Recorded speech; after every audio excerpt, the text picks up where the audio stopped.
Hey guys, oh, I forgot to turn on the camera. Hey guys, Michael J. Crawford, the Anti-Trekker, back with Life with Matthew for round 3 of Man versus Discovery, or something like that. So, one thing we're going to ask real quick, just on this episode and this episode alone, where this is, which one is this we're watching, Despite Yourself or Into the Forest I Go? It looks like... Was Into the Forest I Go the one we just watched, or is that the... because No, that's the one that's up. Right, but I thought that was the one we just watched for some reason. Anyway, so whatever this episode is, me and Matthew are going to try to eat a little bit while we're watching this episode. So if you super chat, we will be more than happy to eat bugs and nasty jelly beans and stuff. But let us wait until after this episode because we're going to need just a little bit of a break here. And so, but we are going to make good on any super chats made. We just need a little bit of a breather to let our stomachs settle down. And so, let's get this show started. Let's see. Is it going to start, or am I have to make myself? Why do you have to make yourself leader every time? There we go. Previously on Star Trek Discovery.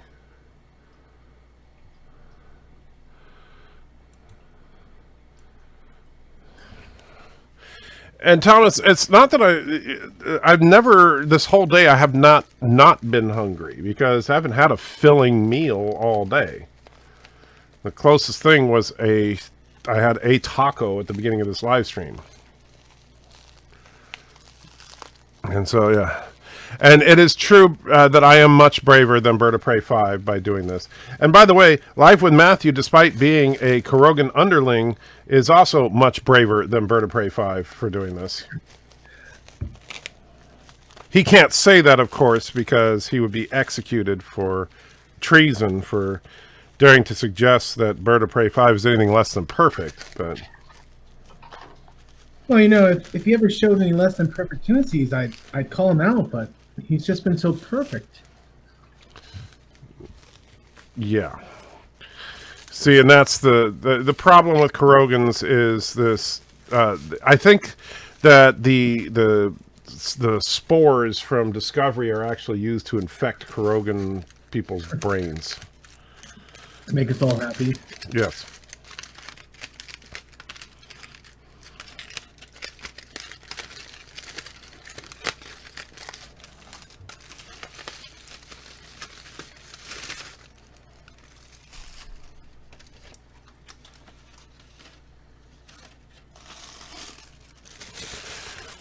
Yeah. That's true. Hey, Rambling Canuck, good to see you. And Matthew's turning to our side soon. He will see Bird of Prey go after him because he is a threat. That is probably true. Why does Bird of Prey 5's kidney stone look like Advil? That's a good question. Do you know the answer to that one? Well, if Bird of Prey is going to do anything, he's going to do it perfectly. None of these sharp, jaggedy nonsense kidney stones. No, he makes a perfectly smooth, perfectly sized kidney stone. Well, what is a perfectly sized kidney stone? About Advil size, apparently. Well, I don't know that it was Advil sized. I know that it's Advil shaped. I don't know how big it was, but there's nothing in that image that he put up to give a reference to scale. I guess it's in just whatever size came out was the perfect size. Because Bird of Prey 5 wouldn't make anything less than perfect. Let's see.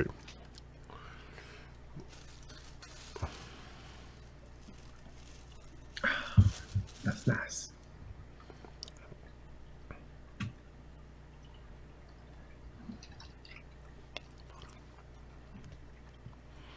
So, you see, like this episode, everything that Lorca does is so contradictory to Lorca after the big quote-unquote reveal. Yeah. Here we go. And there's a link to the thread in Anti-Trekker's forum for anyone who wants to watch along with us, synced up, then you can go there. Yeah. And Thomas, so Bird did put a tweet of measurements, so how big was it? I'm curious.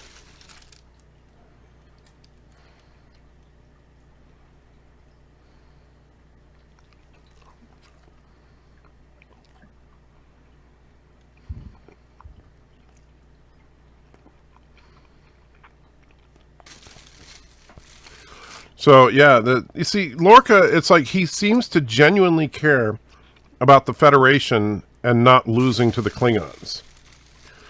And this is sorry, go on. No, well, and that's what bugs me is that his character was interesting in that he was a captain that was torn between what is legal and what is right. You know? So 8.5 millimeters? Wow, that sounds horrible. I hope that was long. It was probably 4.5 wide and 8 long, I hope. Ouch. Well, it doesn't matter. Well, I figured if it was 8 wide, I guess it depends on how it's oriented there. Mm-hmm. Yeah, I doubt it came out sideways. Yeah. Oh, there were 2 of them. Oh. Okay. But that still seems really bad with writing these days. They clearly wanted us to all be shocked and surprised that he was Mirror Universe. And rather than writing a consistent character, they just did a complete reading so we could have the wow shock factor. Well, the thing about a shock factor moment like that is that it should be like, oh, that makes sense. Not, oh, that's completely random. Yeah, the most I can say is like they kind of did some foreshadowing stuff where okay, his eyes. Are you sure that's an accurate measure? Because this is 8.5 millimeters. That's freaking huge. Right. That is bigger than an Advil. I guess technically him doing all the spore drive jumps did feed into him trying to get the measurements to get back to his universe. Mm-hmm. But I'm stretching there.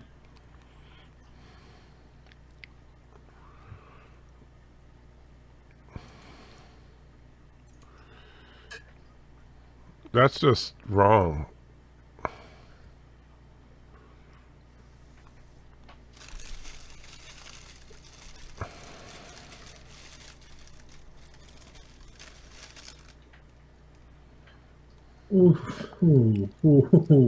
What?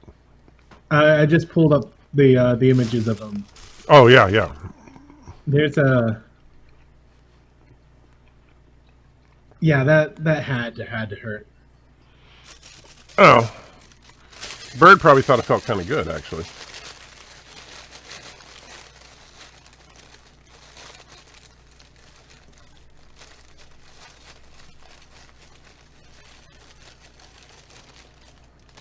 Like even here, when he talks about we have a spore drive, it makes it sound as if he's more concerned with getting the Klingon ship defeated than he is with getting the data off the spore drive jumps. Right.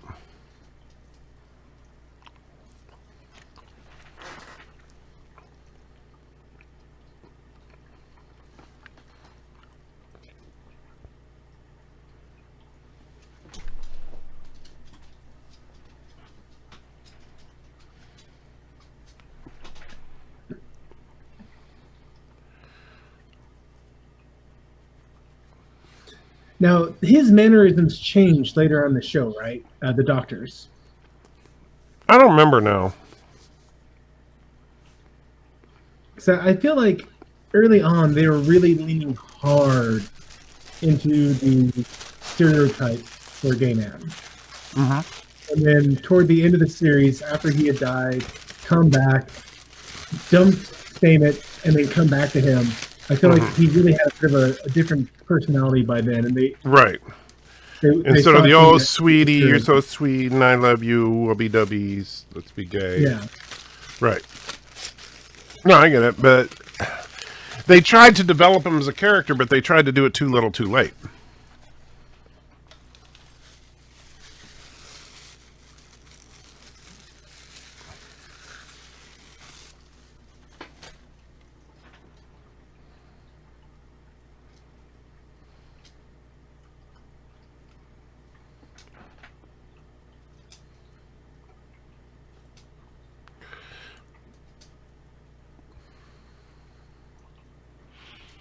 Yeah, and Fi, I agree. Stamets really grew on me. I didn't like him in the first couple episodes, but then I grew to like him as a character.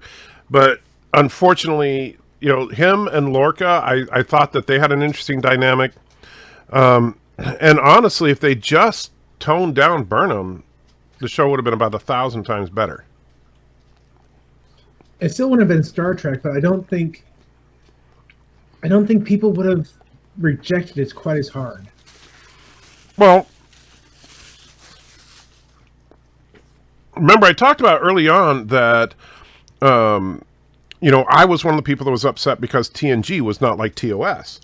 The reason that we got over that was because TNG became awesome. If Discovery became awesome, then we would forgive all the little things that we gripe about now.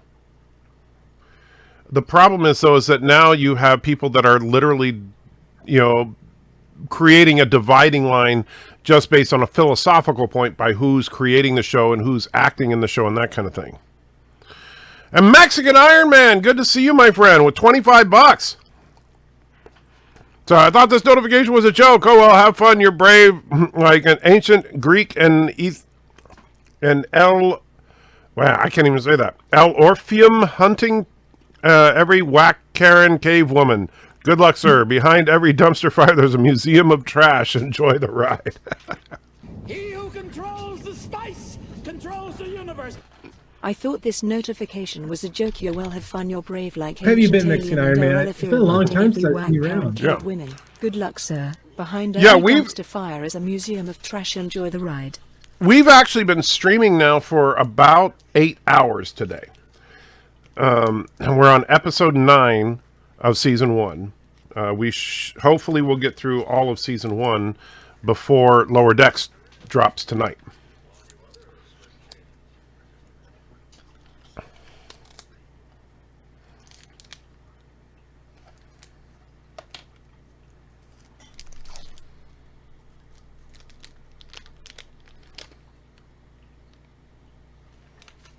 And see, watching it all in one go here. Mm-hmm. It's all about me. She actually says that. Yeah. But not just said, like, all of a sudden she's super, ultra logical. Right. And when you watch it in this big go, it's like, well, no, she hasn't been super logical really at all. Right. She laughs in the first she episode. Everybody thinks she's logical, and therefore she's logical. It's one of those say, don't show things where everybody just says how awesome Michael Burnham is, therefore Michael Burnham is awesome, rather than us just seeing her be awesome. And that's the problem, like when you compare Burnham to other characters from Trek, Kirk, Picard, Sisko, Janeway, Archer, love them or hate them, they didn't just tell you who they were. They showed you who they were over the course of their various shows.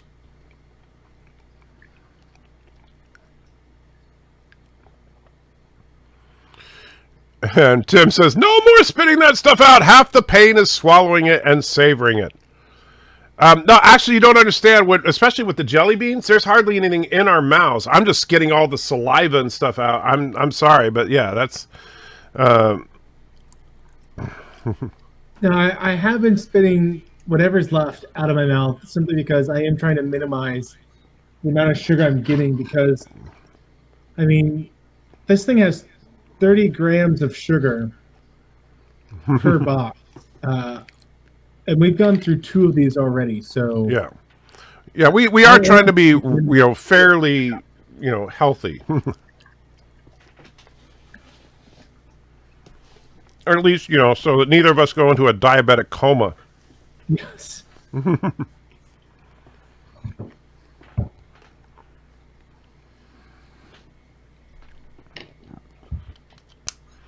That's the most ironic statement in the entire show. The world will remember that the USS Discovery... No, actually, they're going to say, nope, can't talk about the Discovery. Why did... Okay, help me remember here. Why does he think this act is going to end the Klingon War? Because what they're going to do is break the Klingon cloaking device by basically learning how to track a cloaked ship, which is stupid. And in fact,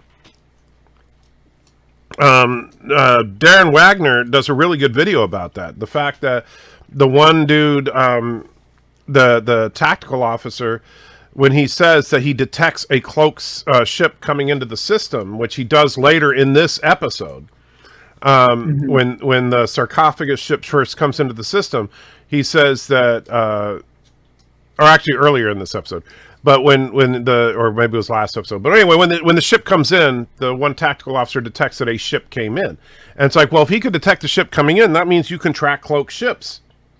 So what is the point on doing all this maneuvering so that you can track cloaked ships when you can already track cloaked ships?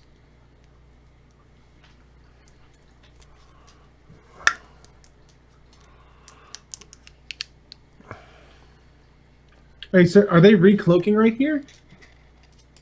No, they're decloaking. They're decloaking, yeah. Because the one universal truth in Star Trek is that cloaked ships must decloak to enter combat, except for when they can't. Got to crouch down before you transport. Thank you for the posting the link to the bug kebab video. That's very nice of you.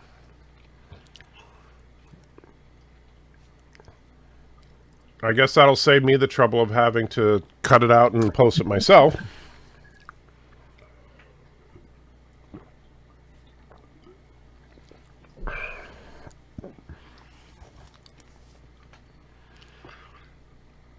Every once in a while, a scene will happen where I go, wow, there are so many women cast on this show. Like an overwhelming number of women.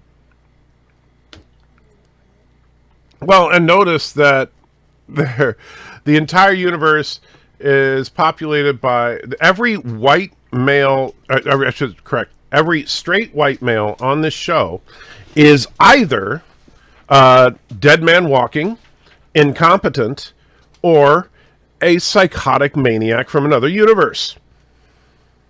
Or gay. No, I said straight white male specifically. Oh, I see. Yes, I understand that. Yeah. Basically, anybody who doesn't check a diversity box. Because apparently, being of one specific group means you're not diverse, but being of any other specific group means you are. I was actually talking to someone about that recently, where they were trying to complain that like Facebook had just become a spot for bigots. I'm like, well, how do you even define that? Like seriously, define bigotry for me, and they couldn't. They just had an emotion that whoever disagreed with them was, by the fact that they were disagreeing with them, a bigot. I'm like, okay, right. Well. And when Trek completely forgot science became pure fantasy. Voyager? Yeah, I was going to say, John DeMarco, you're off by about a decade there. It was Voyager. It was not Star Trek 2009. Yes, Star Trek 2009 played fast and loose with physics as well. But Voyager, come on, the deflector dish could literally do anything on Voyager.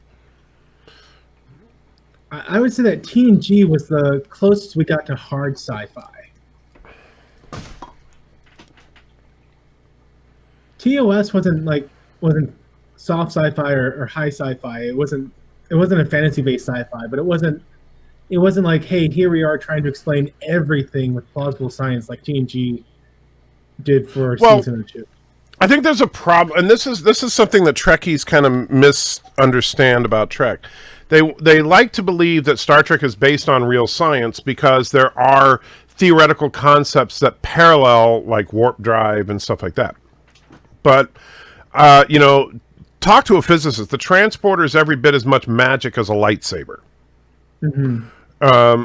Star Trek is not is not hard science at all. If you want hard science fiction, then you need to look at stuff like The Expanse.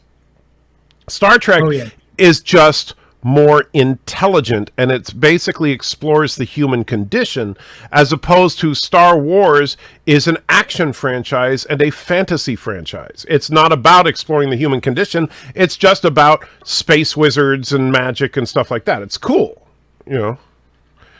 Oh, here comes your favorite scene, I think. I can't stand Tyler Voke. It makes no sense. We'll talk about it when we get there. I do agree that TOS was a bit fantastical, but it wasn't like Anna Trigger was saying. There are kernels of scientific theory within TOS. Right. TNG, like I said, I think TNG came the closest to being like we're grounding as much as possible in science. But even in TNG, they started coming up with magic deflector dish moments. Sure. You know, and some of the more interesting sci-fi concepts were just borrowed from other. And it's so funny because everybody says, "Oh, Kurtzman just steals everything." Well, Kurtzman does steal a lot. I'm not going to deny that. But I mean, come on, Data is a straight-up rip-off of iRobot. You know, I mean, the positronic brain was Asimov's concept from iRobot. But you know, I want to say they make a Three Laws Safe reference within the. They do.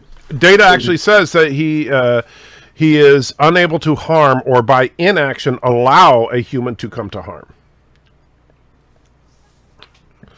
So, you know, and yeah, I know transporters are murder booths. That's always been an interesting philosophical discussion. Are transporters murder booths? What do you think? Have you ever seen the website called Texts from Superheroes? Never heard of it. It's a comic, and all it is just like the iPhone graphic, and superheroes are texting back and forth like DC superheroes. Oh no, I haven't seen that. It's hilarious, but I'd love to see one with the Flash trying to get out of work on the Watchtower, and talking about how his brain processes things so quickly that he can see reality from both sides of the transporter for a few moments. And it's freaking him out. Or how he can literally see people being deconstructed layer by layer before being reconstructed.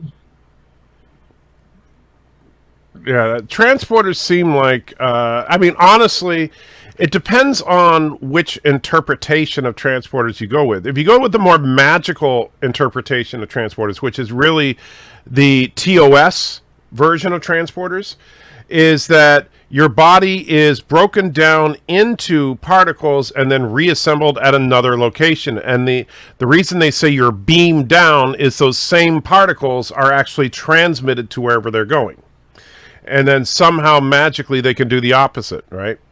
And so in the TNG era, they got the idea that really the transporters are just reduce you to digital information and then use energy, convert you to energy, and then at another location convert energy into a physical identical copy of you. And so they are murder machines if you go by the more realistic interpretation from TNG. Because clearly the person being assembled is not the person being disassembled. And when you get things like in TOS, if the transporter accidentally duplicates someone like it did with Captain Kirk, it's the same guy split in two, which means that they can't survive for long without being reintegrated. In TNG, if a guy gets split in two because of a transporter accident, it's just a duplicate. So that's why you have Thomas Riker. Yeah. I kind of like the idea of a transfer that works more like a quantum entanglement, where it takes your pattern and causes an entanglement of atoms somewhere else, and then basically destroys you on one end and allows the entanglement to take you to the other. Right. But yeah, because and Phi is funny because Phi is mentioning Thomas Riker. And yeah, I mean, why destroy the one copy? Why not just make 1,000? Like, if you're going to invade someplace, why not just copy your basic soldier and then beam him down to the same location 10,000 times? I guess they were trying to avoid Clone War. Yeah, casualties equals 0. Because as long as the original stays on the ship, nobody died. They're just copies.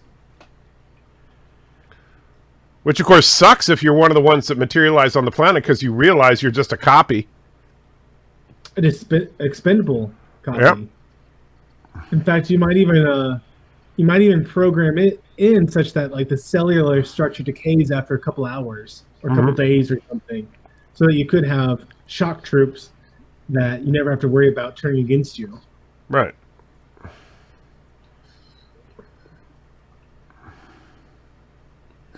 That'd be so dark, but it'd make for a fun sci-fi show. Right. Especially if you could focus on one of the shock troop people who, for some reason, they didn't break down after a couple days. They kept going.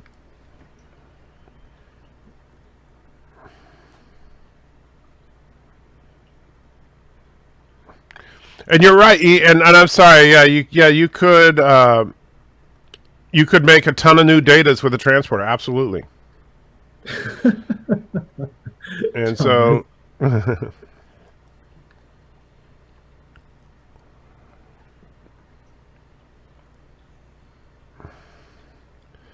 Everyone's a red shirt. Well, only the people that materialize are red shirts.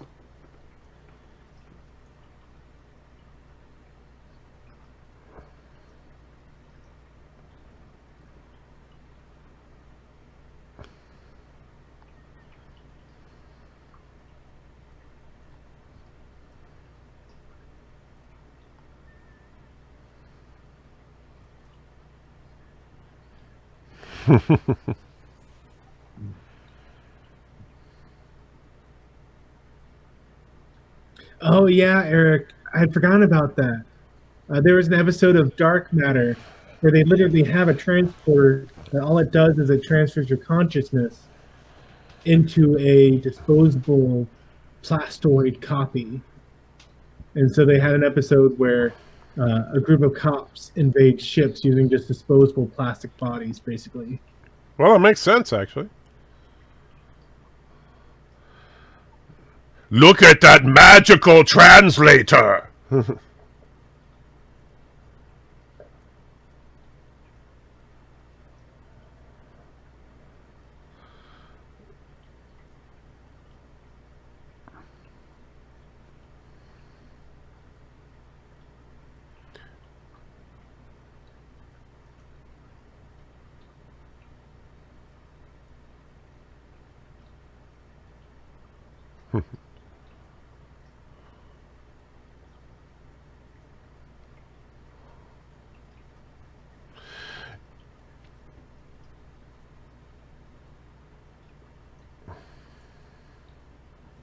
As if he understood honor. Mm-hmm.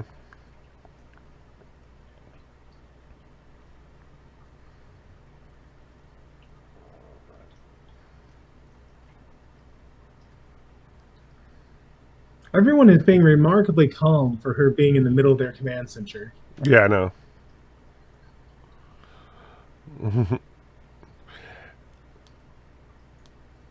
And yes, Daniel, we are still on. Well, although we did take a couple of breaks, but yes, we are still on. But somehow Barclay was consciously aware, and we could see the matter stream mid-transport. Well, that's because magic. Barclay's always been a bit of a real weird one. Mm-hmm.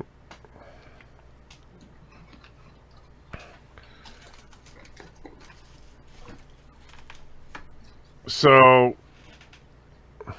yeah. Barclay is special. Wow. That's just mean.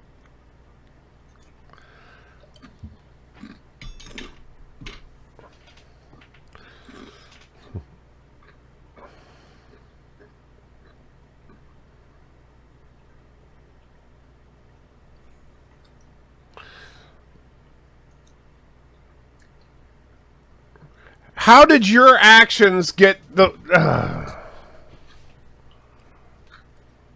It's so stupid. Yeah. Like, okay, I recognize that we're kind of third person omniscient. We're aware of everything going on. Right. Whereas she's limited in her knowledge. We know for a fact that the thing that set them off was we come in peace. Mm-hmm. I give it that she doesn't know that, but even from her perspective, there's nothing that should make her think that she's the one who set off the war. Right. Maybe the fact that she killed Takuma instead of stunning him, but that's a long shot of a guess anyway. Right.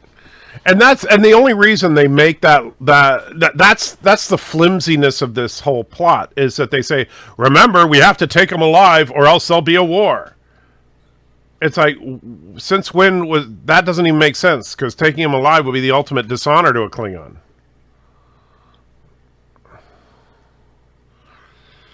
And of course, now Michael Burnham is going to fight a giant Klingon again in hand-to-hand combat because she is awesome.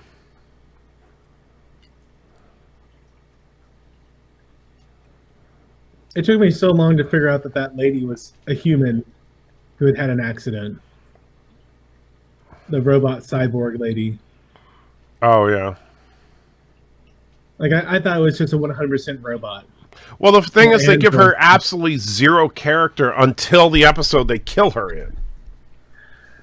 You know, it's like, oh, I totally care about this woman you've never talked about before. Sure, right? And that's just, I mean, that just again demonstrates the big problem with this show is that it's so Burnham centric. If the show was not just about Burnham, it could be an interesting show.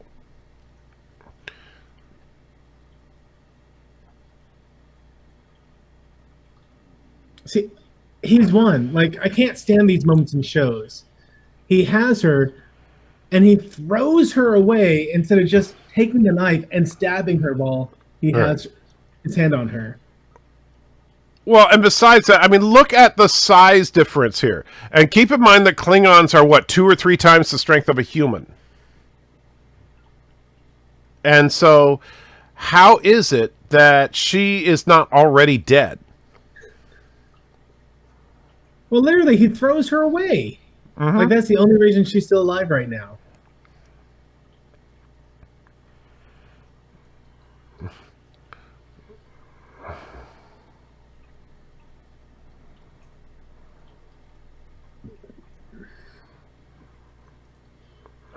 I mean, look at that size difference. It's laughable. The fact that she blocks even a single blow from him is so ridiculously stupid.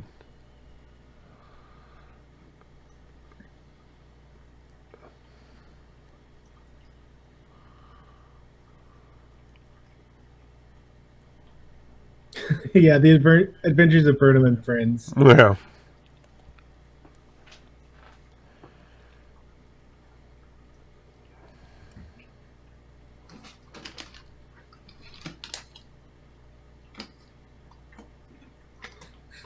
And just a reminder that he has a problem with bright lights right before it becomes relevant again. Yeah.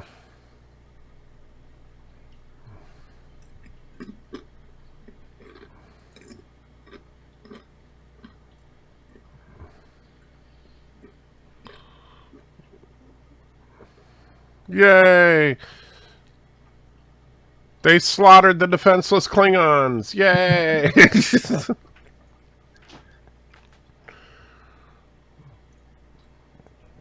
Even me without a light sensitivity, I'd be squinting into an explosion that bright. Right. And Daniel, you know what? I know you like the show a lot better than most, but the Klingorks, yes, they could have been eugenics Klingons, super engineered, whatever, but they don't go there. That's the problem. They just act like these are normal Klingons. And in fact, in the whole thing with this particular story arc with the Klingons, they mention all the houses of Klingon, and they are all represented by these Klingorks. So no, this is not some super race of Klingons or something. These are just what Klingons look like for no reason whatsoever. Even though it's canonical that Klingons were made to look human back with the whole thing with an Enterprise.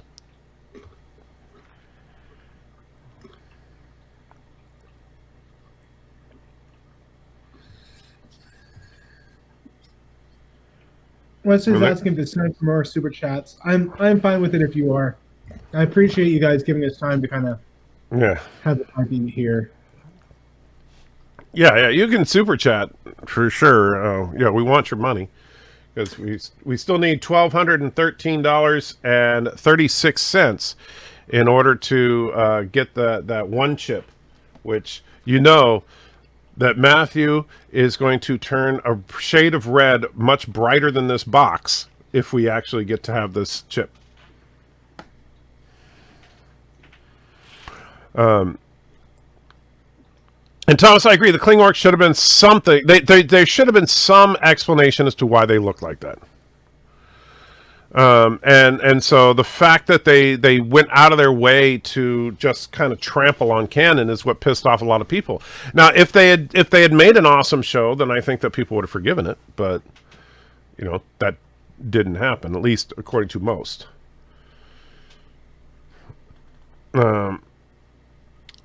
And LD says, I hope you two are enjoying your episode break. Well, you can super chat, LD. We're right here.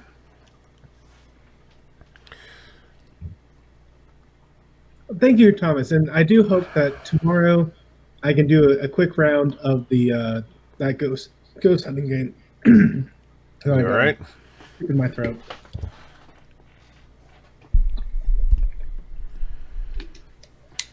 Which, and I don't know if you've heard about this, but there's a 4-player ghost hunting game. It looks like you're kind of one of those paranormal TV guys.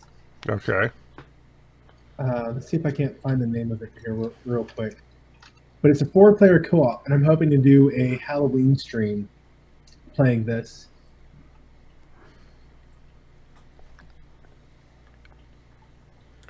LD says he feels bad for you, and that's why he's giving us a break.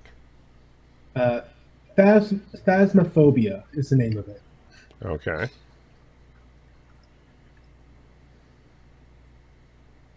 But I hope to do kind of a... Look at the size of this room. How does this make any sense? It's such a waste of space. These are like 12-foot ceilings. Is this just his quarters, or is this an office? I don't know, but it doesn't matter. It's on a ship. And Rome, you did miss the big bug. Oh man, that bug kebab was disgusting beyond belief. However, LD has already posted it on his channel, and I'll be posting it on mine probably tomorrow. And let's see. Hey, wait a minute. Wow, you guys are mean.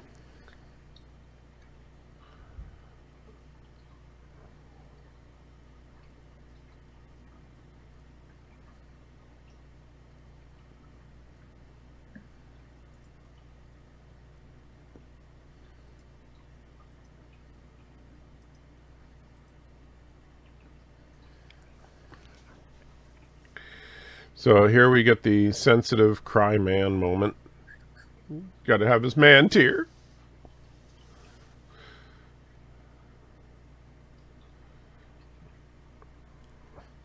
What's a bug kebab? A bug kebab is a shish kebab with bugs. It was nasty, Daniel. That's what it was, and you can see what clearly was an artist rendering. Yes, a very toned down. Like even what they show here on the package, this is not at all what we got. This is such false advertising. Yeah, it's way worse. Like they show like these big succulent bugs. Everything was just shriveled up, dry husks. Like this is clearly like before they went through the process. Like I plan on making a review and talking about that. What's in the picture is not at all what you get. You're gonna say, "I want my money back for my bug kebab." Oh man, you know what? I'm gonna take that clip of us and post it as a video review on Amazon for the bug kebab. This is we're a verified purchase. Grind them into protein powder and add flavor. No, I'm fine with my vanilla way. I'm gonna stick with that. Darren says, "Watch you eat that kebab, man. You really were in the army." I'm not sure if that's an insult or a compliment. I'm really not sure. You should have used ketchup. Yeah, ketchup probably would have helped a little, but only a little. Because it's the juices as it marinates in your mouth that really, that was so gross.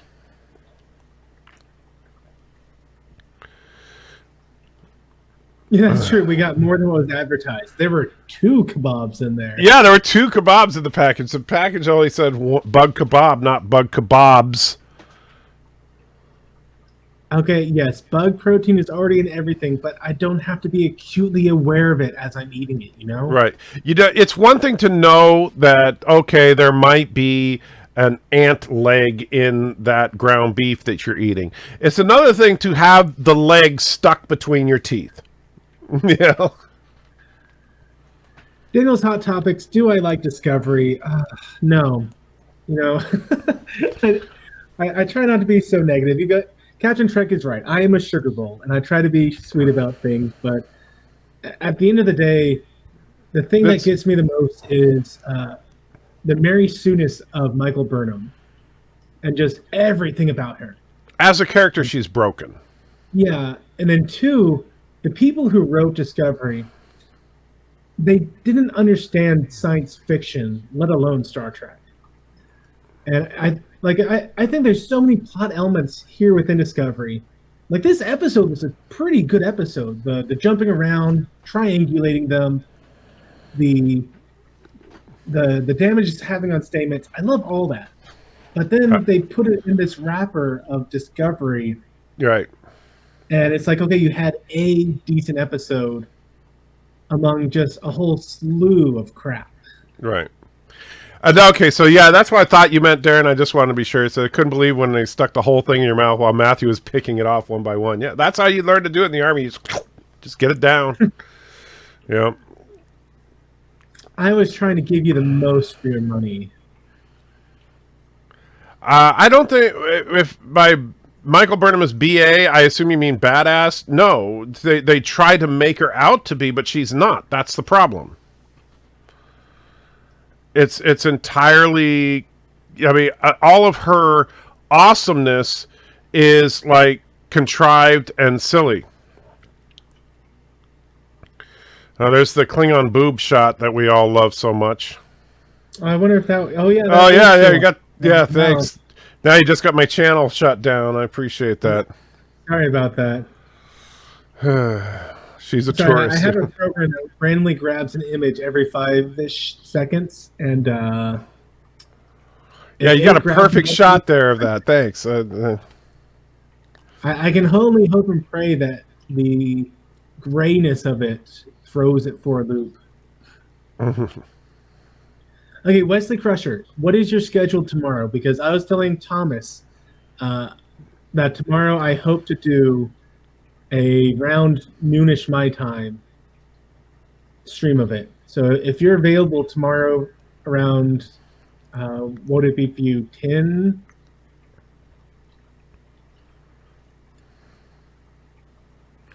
No, the Klingorks were, well, as far as the I don't know if they're edited out of the television, the broadcast version, but they're definitely in the streaming version, as we just saw. But the thing is, I mean, it's so obvious that you're looking at a piece of latex. It's not, you're not looking at actual, you know. Oh, and there's our forced kiss to because, oh, you know, we gotta show how diverse we are.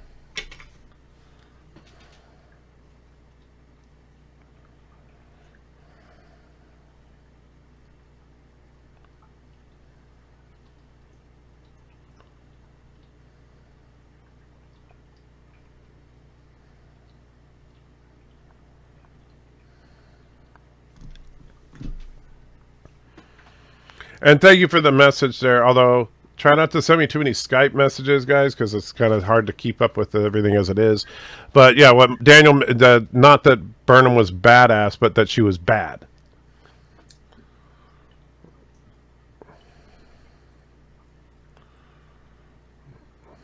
And what was the concern here? I was talking over it when he was talking to the captain. He's concerned that one more jump would do what to him?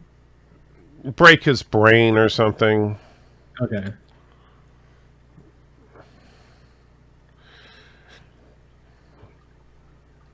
How many have aired on CBS, and why aren't they talking about the viewer numbers? Well, they're not talking about it because the numbers are horrible. As far as how many have aired, I don't know. I haven't been keeping track.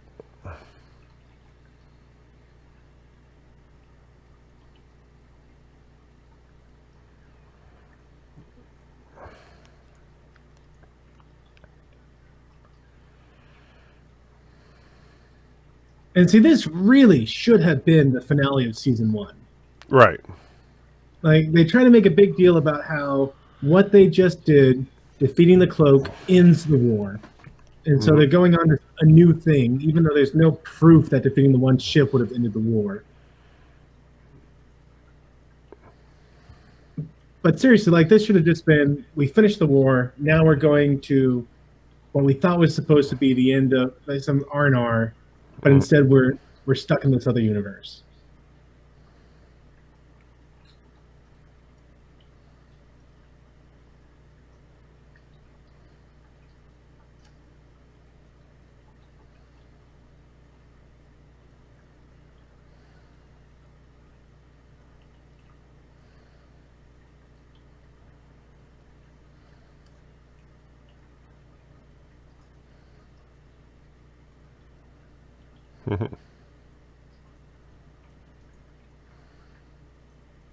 Yeah, LD is actually a really good show.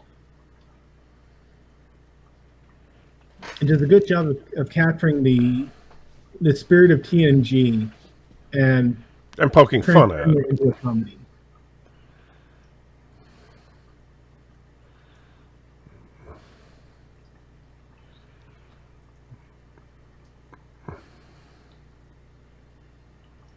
And, you know, that last shot in that episode, I agree that should have been the season finale, but that last shot should have also, like, zoomed in on the hull registry of an ISS something to kind of just tell you, yes, that's where we are. You know? And no, it's LDS is actually the proper abbreviation for Lower Decks. That was the end of that episode. It was. It was. Yeah. I'm gonna Jaloja, and then we'll be back and ready for action. Woohoo! And notice how Sorry to do the next episode there.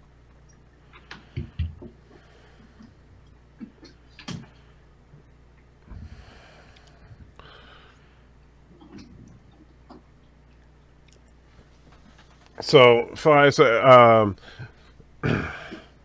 yeah, it's not a prequel, which I appreciate. I don't want more prequel shows. I think that the problem with prequels is that we already know where it's ultimately heading. Yeah, when is New York Comic Con? Is it tomorrow? I don't know. Honestly, I have no clue.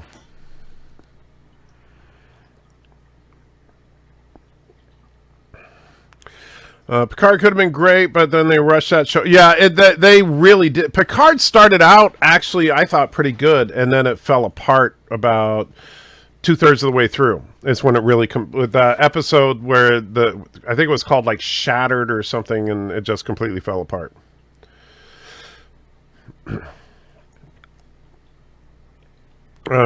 Now it's time Matthew saying you got 600. Let's see. Now's the time to lie to Matthew, saying you got $600. Matthew only has to eat everything. Well, or you just give me $600 and then I won't have to lie to him. Or better yet, you give me $1,213.36. Oh, there he is. Yeah, we weren't talking about you. I totally believe that.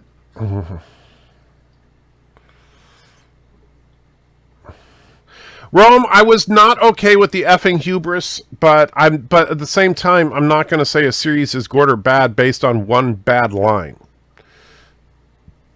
You know, I don't think that the cussing belongs in Trek. That's a problem I still have with Lower Decks.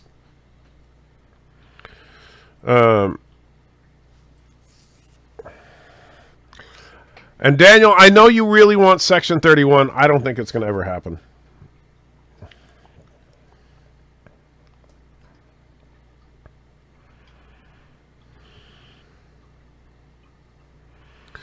I think that's around. So the clips are a little off. I hope that we're in the right spot. Let's see, we're about 208.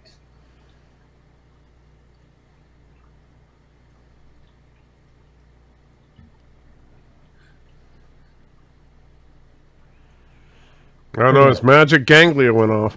And you're right, Dreamer, that the show is full of 21st century writing, which is a real problem.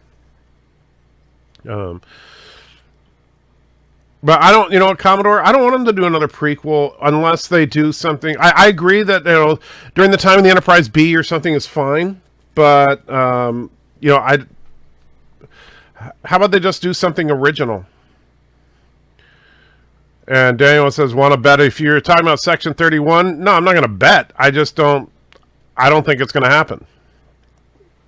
I don't think there's a demand for it.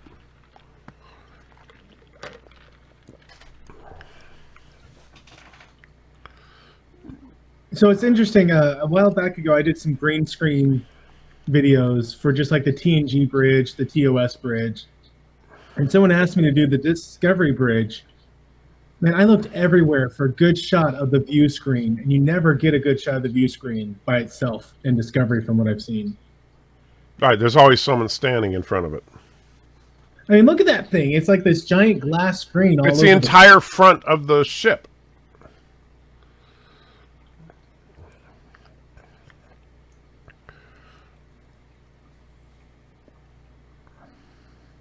But you see, Phi, the problem with the Enterprise C is you can't do a show about that. We already know exactly what happens to it. You could do Enterprise B, and you could do Enterprise A after Kirk stepped down and someone else came in. Right. Or you could just go into the future or look at someone from a time period we've already been that is an Enterprise. Or just do a true reboot. You know, sure. I know that some people find that idea offensive, but you know what, Trek, you know, and Kurt's been even, you know, he hints at the fact, oh, you know, nobody could keep up with all of continuity and canon, and that's true. So start over. You know, no harm in admitting you can't do it because, I mean, let's be real, 50 years of canon and there's so much conflicting information. You're right. Let's start over and do it right this time. And Commodore Ty, yeah, the Enterprise A was decommissioned after the movie, but, I mean, you can always recommission a ship. And Daniel, here's the problem. They say if they don't make the show, I buy you lunch. If they do make the show, buy me lunch. Fine, but by when? You need to give me a specific date. Because otherwise, well, you know, 5 years from now, hey, they haven't made the show. Not yet, but they might. You know, so how do you resolve that? You can't do the Enterprise A. It was decommissioned after Star Trek 6. True. But like I said, you can always recommission it. Right. Or you could have it on another ship. Where it's a cadet training ship. And that'd actually be interesting. Like, hey, we have a bunch of cadets. We're going to have them use this decommissioned ship. And then something goes wrong. And now they're on this decommissioned ship, the Enterprise A. Right. And they have to deal with some situation. But honestly, my problem with doing the Enterprise B or C era is that there's absolutely no substantial improvements in Starfleet during that time. If you consider that by the time TNG rolls around, the Galaxy-class ship is brand spanking new, and the Galaxy is full of Excelsior and Miranda-class ships. There's been no major technological advancements. There's been no significant change to the Federation at all. And it's really when the Federation was demilitarized, which is the most least interesting part of their history to me.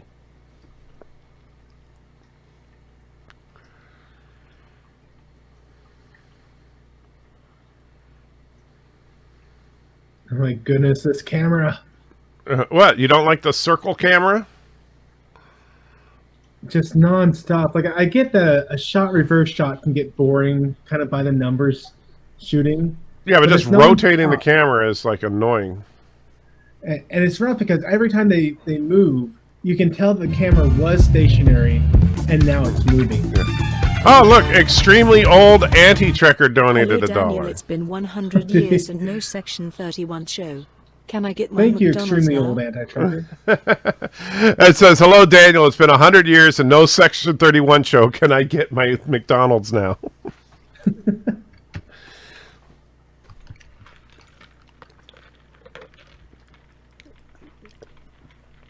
Remember when DS9 had holograms on the Defiant? It lasted like 3 episodes. No one wants to see that crap. I know. And the funny thing is, it's actually very lazy filmmaking as far as like all the holographic stuff, because it's actually, people think, ooh, it looks cool. No, it's actually, it can look cool in the right circumstances, but it's actually very simple and very basic visual effects that are cheap to produce to just make it look sci-fi-ish. The Enterprise F, that's what the Discovery should be. It looks like the Enterprise F. Get it? Because it scores an F. I'm just going to leave that there. So, Stamens now has like superhuman abilities. Yeah. By the way, Thomas, I think you and Rome Hater are halfway. You're both off by the same amount. I think it was actually in 2 episodes, the holographic communicator. But I might be wrong. I don't even remember that. You don't remember Eddington was yeah, it was stupid.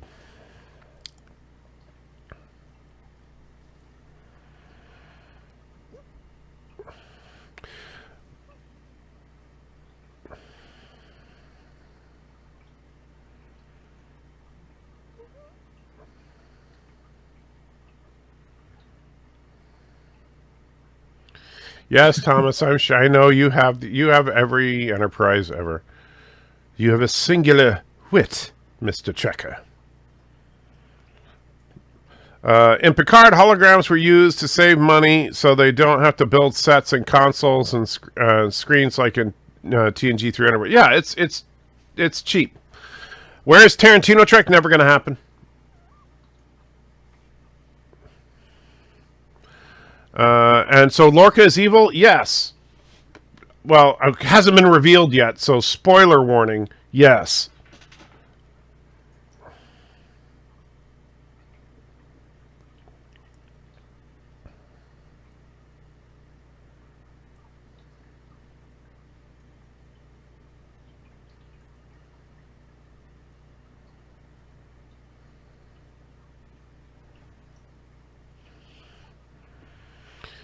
And that's the problem. Yeah, he doesn't seem very evil, and he should, because we're, surprise, surprise, we're in the mirror universe, and Lorca's a native. And it's like, but we already saw that the people in the mirror universe are like all mustache twirling villains and they ranting lunatics and stuff. So it makes no sense. Oh, look, Thomas, it's one of your shuttles.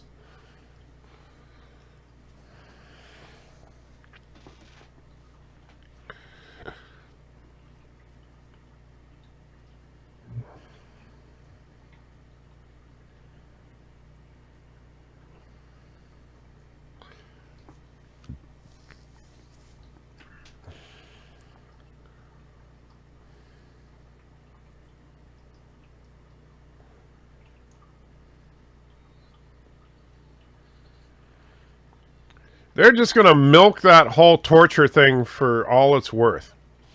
They just want to show it over and over and over. I guess they wanted to double down on it too, because they followed it up with each of. Yeah.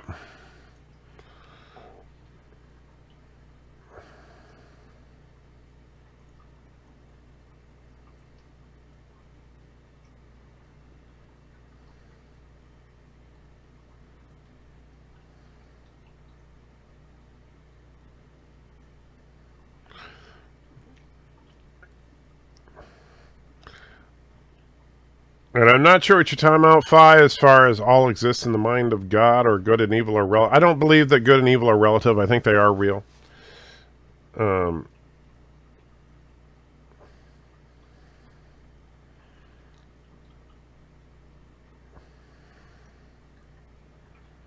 Sequest had the same sort of control mechanism where there's like just random wires on your fingers, and that would control the ship. I don't think it would actually make for a good feedback system for controlling the pitch and yaw of the ship. Oh, sure it would. You see it work in sci-fi all the time. It's awesome. And definitely not that hologram nonsense around his arm. Right.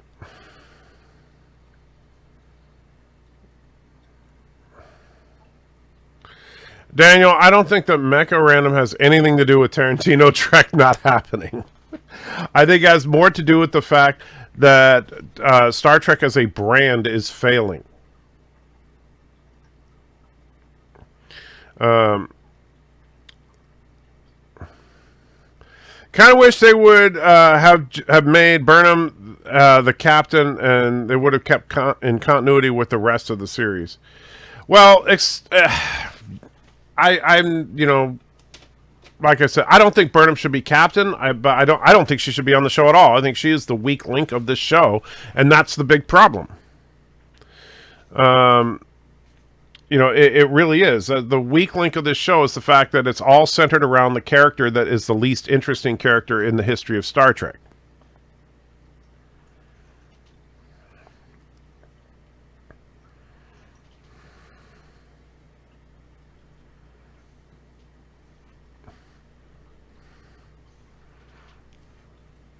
Daniel, my address is actually in the video description of all of my videos.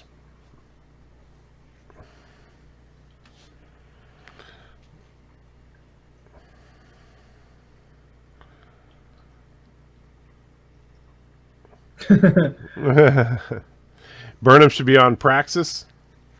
That would be. I guess it was still around at this point. Yeah.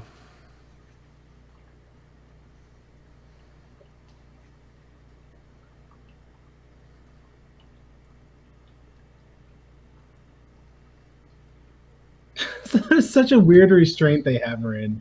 Yeah, I know. It's like, what is that supposed to do exactly?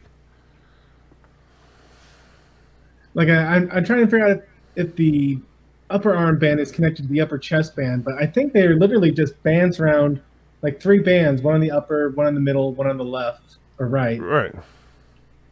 And then they do that 3 times. And Thomas, you know what? I don't like the F-bombs in Trek. And you're right. I wouldn't have liked that in Tarantino Trek. It doesn't belong in Trek at all. I don't think that swearing in the Trek universe, and this is the problem. This is why so many of us get angry that Discovery and stuff doesn't feel like Trek. Because the Trek universe isn't about shock value and crap like that until Discovery.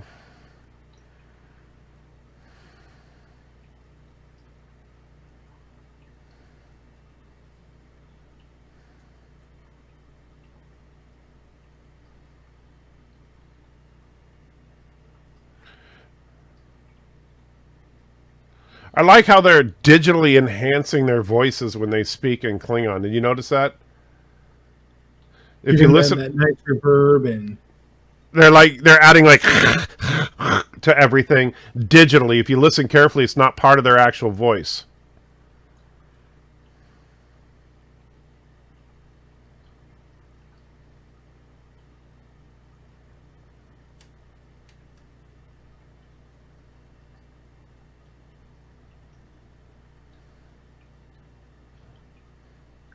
Yeah, it looks like the arm bands are connected to the band around her waist. Which is kind of just weird. You know what makes no sense? WTF did Laurel make peace with Federation when Takuba wanted war with the Federation and she betrayed Takuba?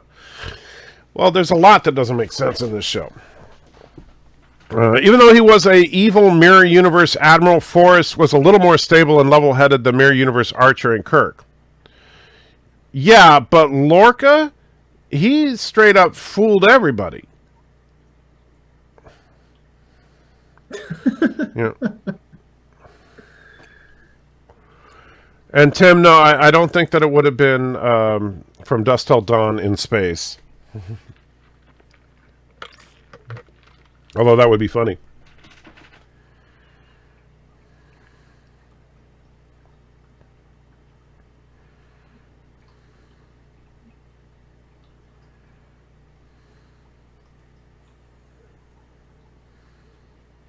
Mirror Spock was cool.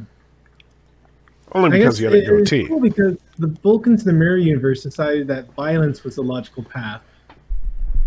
Whereas Vulcans in our universe decided that peace was the logical path.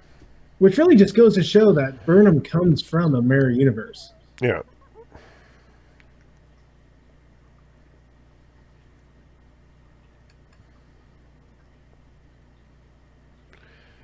Daniel, I don't know where you're hearing your rumors, but, dude, I have never heard anything that they're going to bring back Enterprise. I know that some fans would like them to.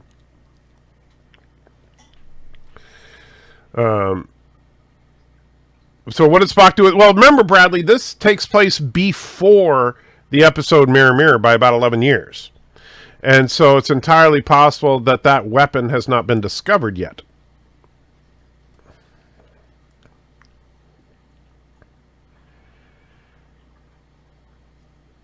But like just in general, what did Spock do with it after Mirror Mirror? I kind of assumed he just used it.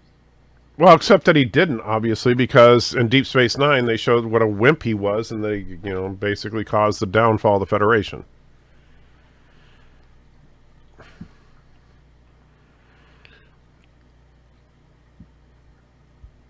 Daniel says Captain April is one of the... I don't know who Captain April is. I mean, is that a YouTuber? Or because obviously you're not talking about the, an actual Captain April.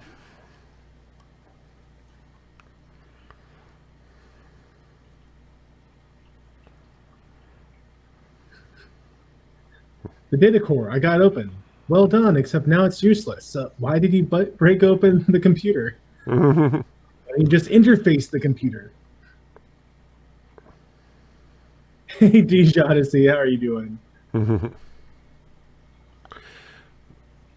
How long after the Defiant thing on Enterprise? As far as this, this would be, what, about 80 years or so after that? He's talking about In a Mirror Darkly. No reward is worth this. Eat something. I think so, because Enterprise took place around 100 years before. Thanks, DJ. He wants us to eat something rotten. He gave us $5. Oh, thanks, DJ. Yeah, thanks, DJ. So, DJ, you get your choice. For $5, we will eat some crickets. Cheesy ranch, buffalo wing sauce, hickory smoked bacon, or spicy cayenne. I will tell you that they all taste exactly the same. So you get to pick which flavor.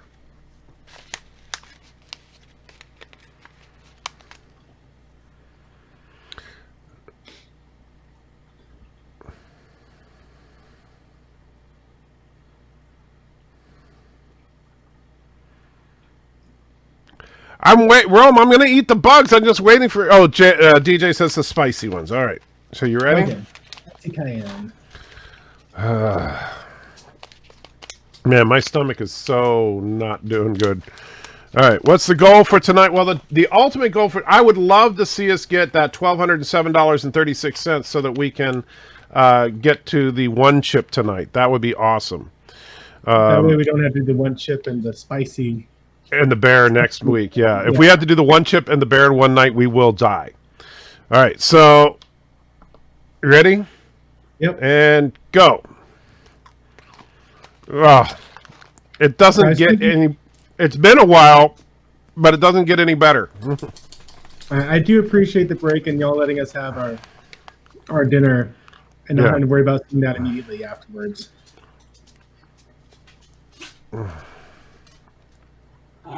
Oh. Hi, Auntie. Sorry, you can't have these bugs. I don't. You might like them, but you can't have them. Daniel's like, ew. Yes, yes, we are eating crickets. These are actual crickets, and they're every bit as disgusting as you're thinking. I'm not sure which is worse when I get a crunchy one or when I get a really soft one. Yeah, both is really disgusting. No, Auntie, you can't have my crickets. Mmm.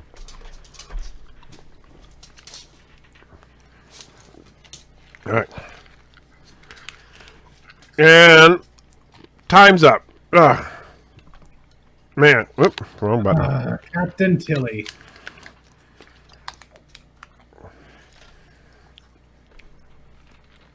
Oh. Thank you, Jeff Franklin. Prayers are appreciated. Yeah. Well, we're gonna need it.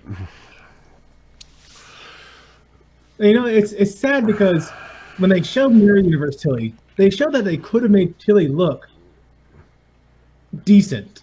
Mm-hmm.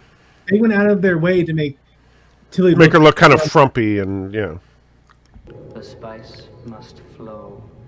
And Trek Rumors donated $1. Discovery Season 4 plot lead Burnham finds the Holy Grail, the ARK of the Covenant, no ARK in the Templar treasure. Oh, Trek Rumors, that would be freaking awesome. Did you see all that?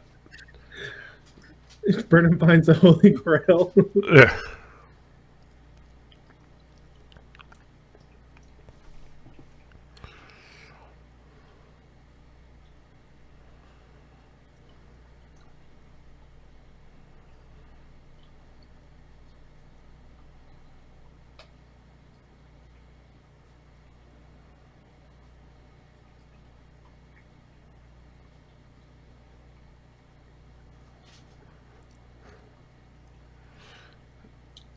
I do like that he does a Scottish accent as the engineer.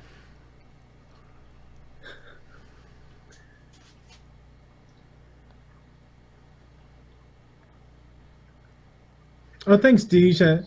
I've been asking him. He's been doing these really fun rant videos as he's, harvesting the fields.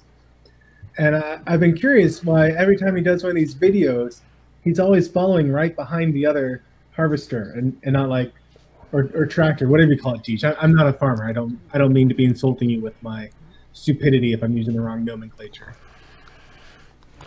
You know he doesn't know what nomenclature means, right? Sorry, DJ. I was just yeah, it's a combine. That's what he's using.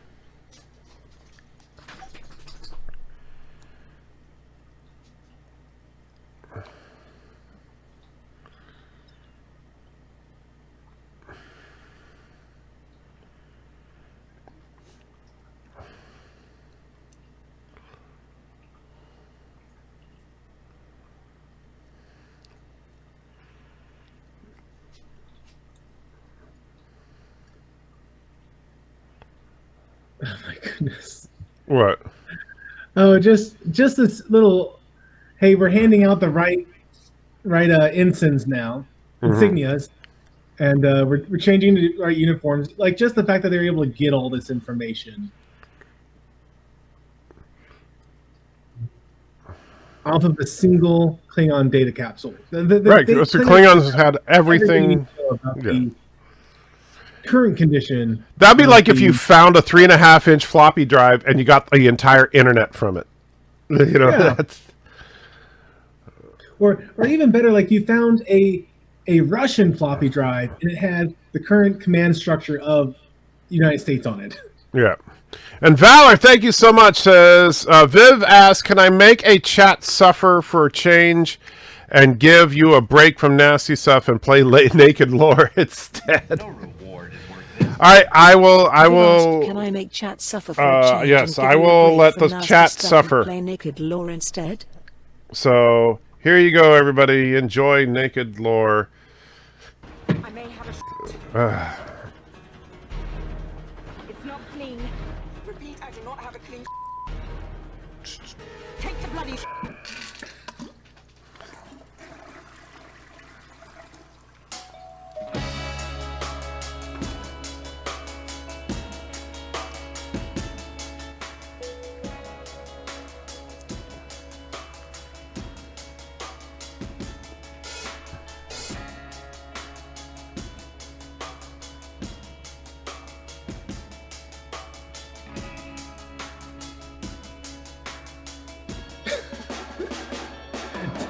I love how you miss in this.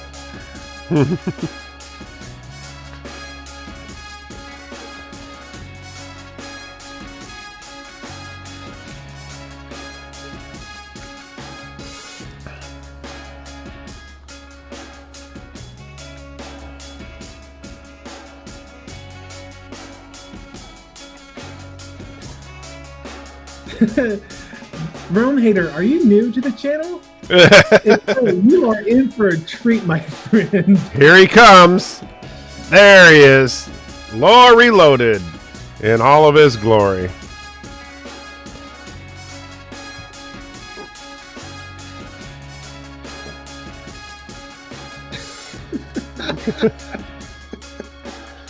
I just love understanding how all the new people who see these super chats for the first time are seeing the chair going, what the heck have I wandered into?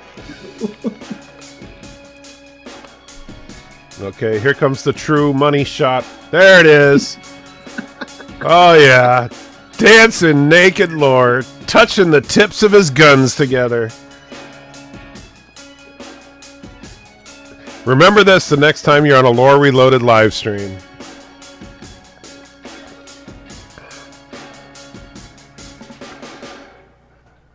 Ah, yes.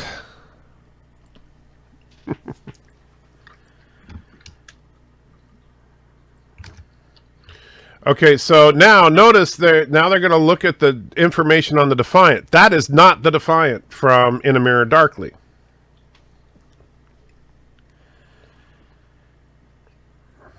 But is it a 25% different Defiant?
Defiant goes to the mirror universe or it comes from it.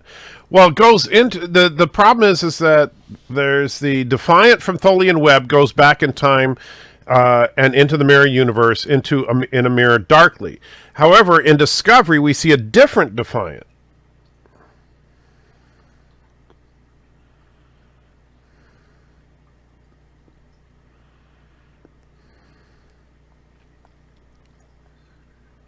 Oh, this procedure. Yeah.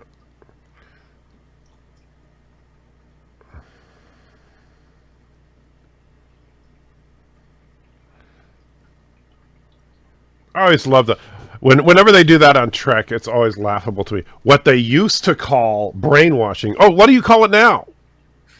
You know, it's like remember in there was an episode or no, it's in Star Trek: The Motion Picture. Oh yeah, Voyager 6 disappeared in what used to be called a black hole. Really, what is it called? They're bringing darky thingy. Yeah. So DJ is going to go bleach himself for a little while. Well, we'll be here for you, DJ. Which is worse, eating 100 of those nasty jelly beans or 15 hours of nonstop naked Lore dancing? 100 jelly beans would be worse. Oh yeah, absolutely. Easy. Yeah. I mean, at least Lore dancing is funny. Yeah, and the music's good.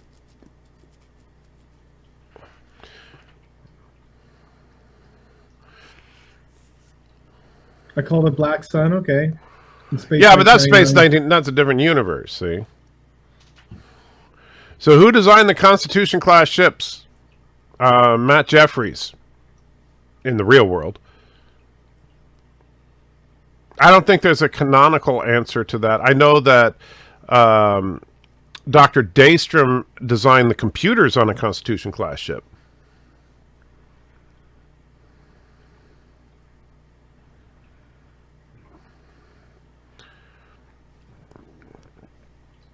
Stamets is really creepy in this.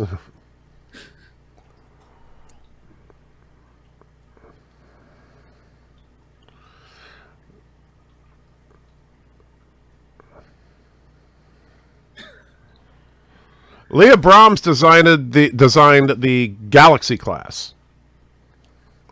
And Jaeger, thank you so much. Puts lore dance and work the streets isn't anywhere near as bad as watching Star Trek Discovery. There is one emperor, and that's the God Emperor of Man. Eat the spice. All right, so I guess we're having spicy ones then. You got your spicy cayenne ready to go? I do. Although I admit I'm a little disappointed. I was honestly hoping that these would get like really spicy. There is one emperor, Yeah, and that's the God Emperor of Man. Eat the spice. All right, so you ready? Yeah. All right, and go. That's a spicy cricket. Yeah, that doesn't have the right ring to it. That's a spicy protein thing.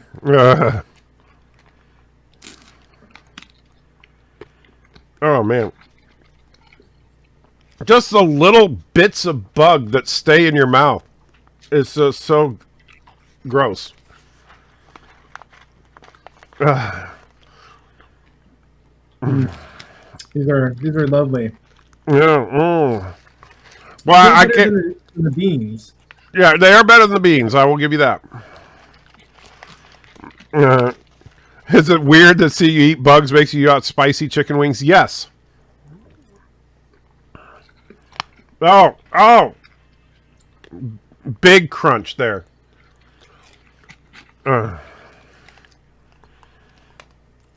Okay. Time's up. Oh.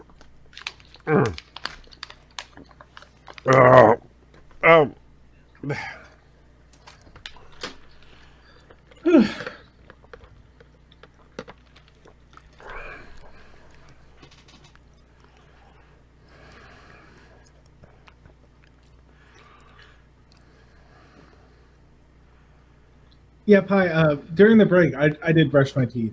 Like I just gotta get this stuff out, and there were bits in the tooth. Oh man, yeah, there were a lot of bits in there.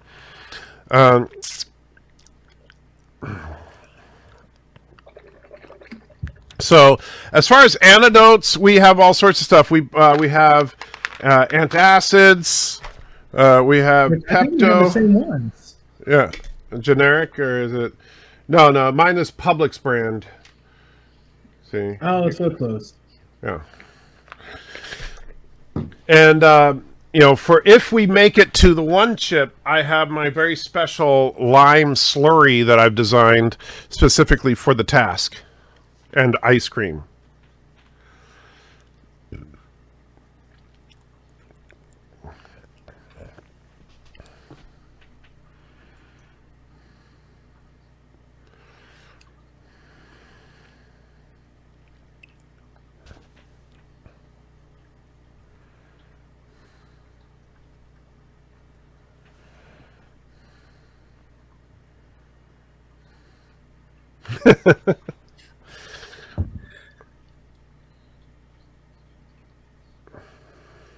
Rome Hater, what about the booze? I mean, I could grab some. I got some up there, and I got a shot glass. I could at least have some whiskey. Yeah, but in terms of using booze to kill spice, no. Ultimately ineffective. Yeah, that is an urban myth.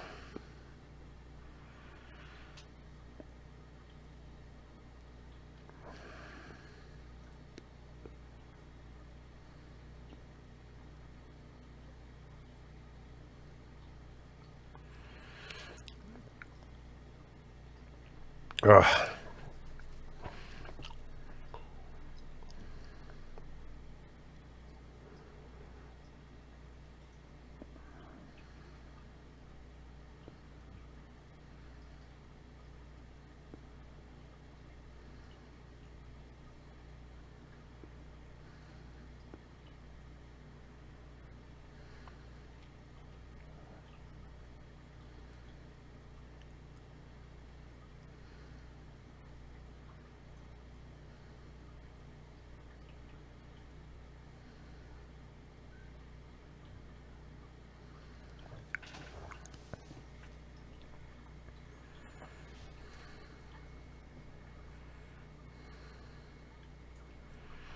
Like this part makes no sense, and I hate it so much Why? because the way what he's explaining right here is that He's obviously a Klingon. well, yeah, like on the one hand, he's trying to say that And Culver's dead.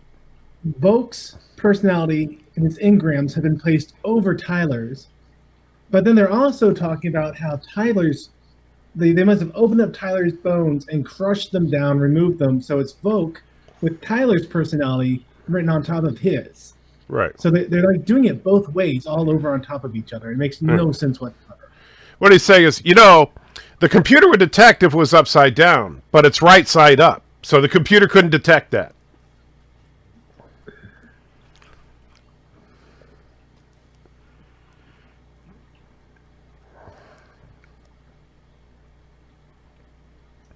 There's a shot. Maybe I can use that for the view screen, but honestly, there's just nothing there to do with it. Yeah.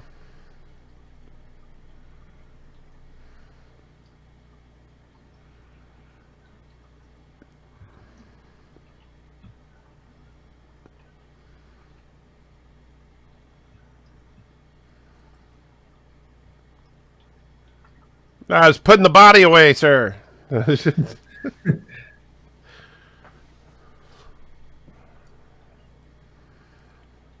Yeah, I guess he must have been in like that brain daze state from the moment he killed the doctor until he hit the body. Right.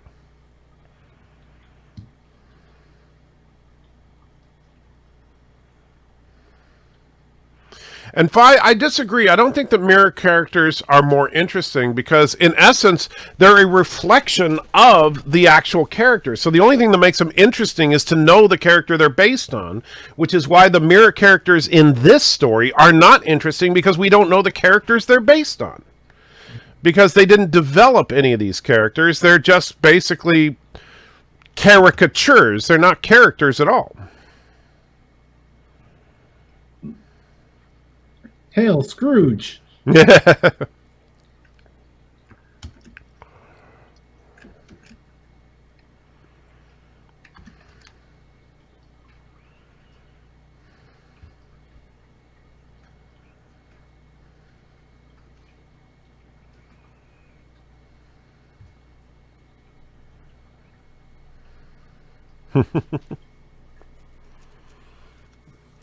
And in fact, that's kind of what made that last episode of Lower Decks interesting, was that we had these holodeck versions of the characters that had all the information of the characters without a filter. And so you learn more about the character by seeing the filterless version of the character. The problem is none of these guys have a real established... Like, do we know anything about that guy because he died in like the second episode, and because he was just stupid white guy number 3. And so that's all we know about him.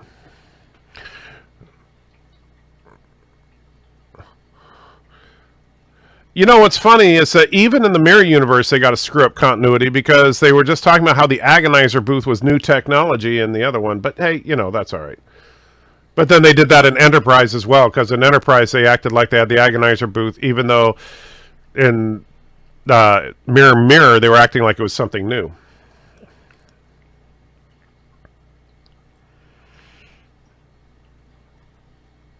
Or actually the agony booth, not the agonizer booth.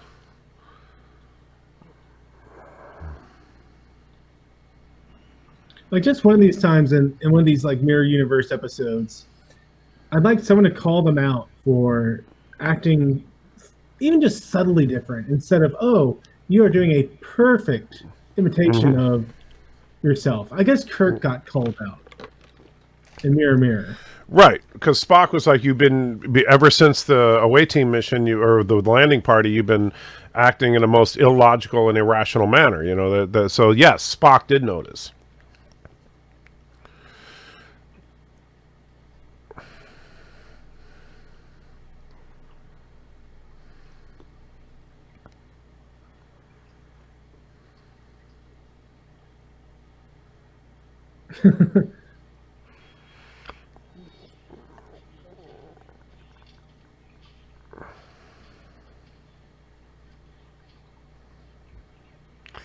So once again, Burnham is going to beat the crap out of a guy that's a foot taller than her. Because, you know, she's awesome.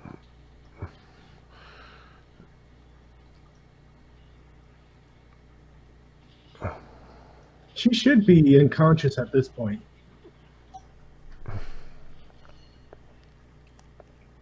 Like, it really doesn't take you that long to lose consciousness when someone cuts off the blood flow in a chokehold.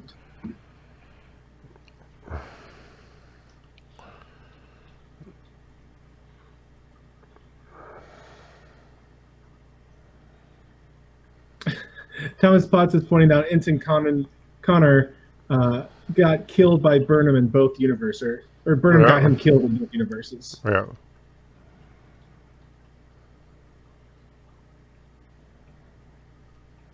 Hey, Jeff. Welcome back.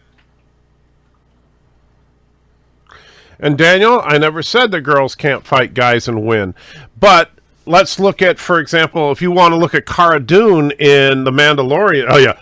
Great job! Burnham's awesome in both universes! Yeah, Burnham! You know, when Cara Dune beats the crap out of the Mandalorian, I think it's totally believable.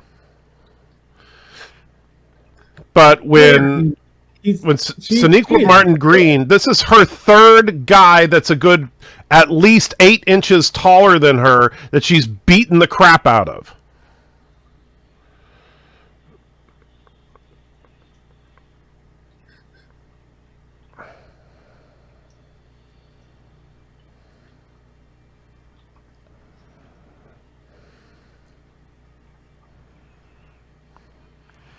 And it's got pretty pink warp nacelles. Whee!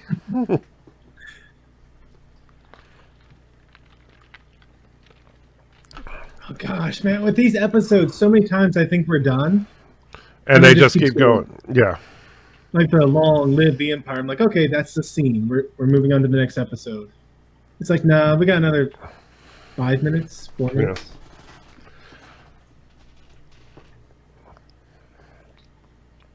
Jeff, no, I have nothing against pink.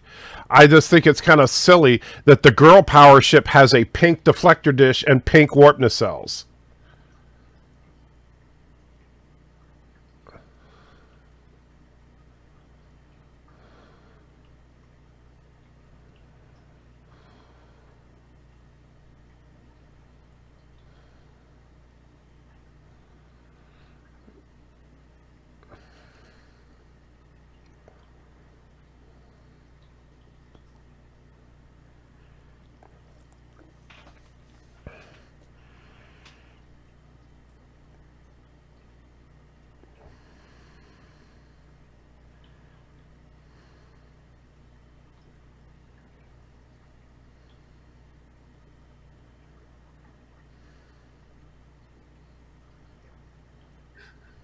The sun never sets on the Empire. Yeah.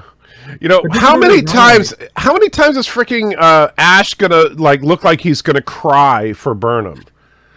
This is like the third time now that he sat there. He's just like, he looks like he's just gonna pour out some tears for her.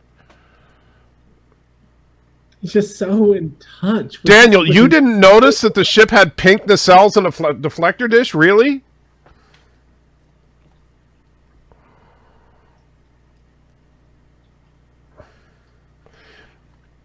And yes, Town Saver, this is how the whole show looks. It's just, that's why people always were joking about how they need to turn on a frickin' light. Now, it's especially bad since they're in the mirror universe. Yeah. Where everything should be bright because, you know. I get that they're trying to make it fit with Lorca's eye sensitivity thing. Yeah, because, you know, that was a thing before. When we get to Earth, or wherever Georgiou is, do they have a yellow sun? Just a normal yellow? Her ship has like a star powering it. Remember that they don't go to Earth. Okay, because I keep waiting to see, like, okay, do they actually have an older universe in which all the stars are like dimmer, or is it just our universe? That wouldn't make sense because the two universes are parallel universes, so they'd be the same age. Well, they have dimmer stars for some reason. Yeah, but that makes no sense. It doesn't, but they do, because that's why everyone has a light sensitivity, right? Their suns are dimmer, aren't they? Or is it just that everyone likes lower lighting in the mirror universe? Well, for whatever reason, people in the mirror universe are more sensitive. I don't know if they ever explain it or not. Probably not. Yeah. Because this reality is evil.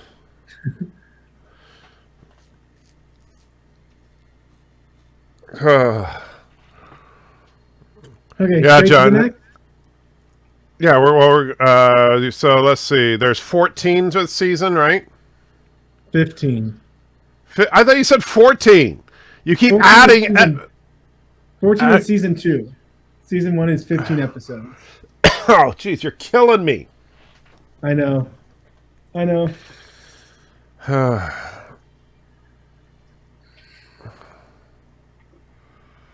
These were easier to bear when we were having choked down jelly beans. Yeah, they really were. Yeah, why didn't Lorca have some of those cool Vulcan Ray-Bans?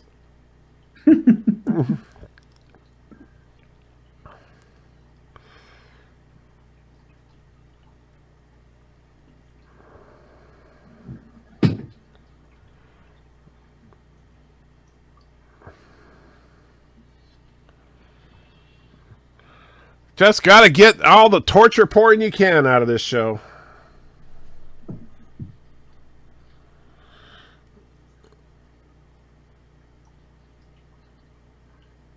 I wonder how many people have tried to kill someone by snapping their neck just to find out it's not that easy. Oh no, it's really easy. Because if you're like a 90-pound woman, you can easily snap the neck of a 200-pound man.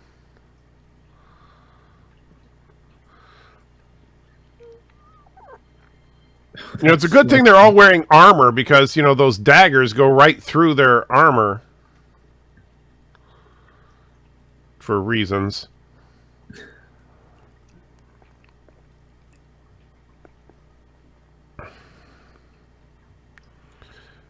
Hey there, Moon Jumpers. Hey, Moon Jumper. I think. Yeah. Well, I don't know how good the debate was, but I'll watch it tomorrow probably. If it's any, Mrs. A. Trekker's watching it, so I'll ask her if it's any good.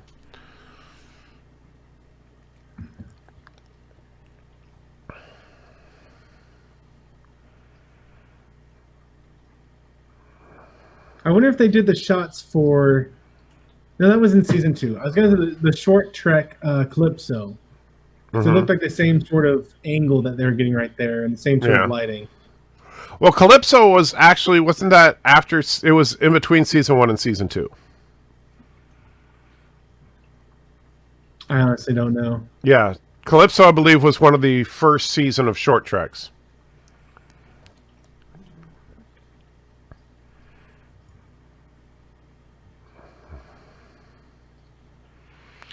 Andrew, that we start filming the new Spider-Man movie next week, and Kirsten Dunst is Mary Jane, and Dean DeHaan, Harry Osborn is said to be in it. I don't know who's saying that, but unless it's coming from Sony or Marvel, I don't buy it. See, there's the pink deflector dish. I noticed that this time. Yes. And that ship looks a lot like the Normandy, too. Somebody likes Mass Effect.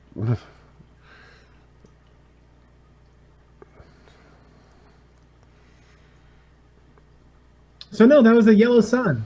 They don't even have dimmer suns in this universe, but everyone is light sensitive for some reason. Why not? Makes as much sense as anything else on this show.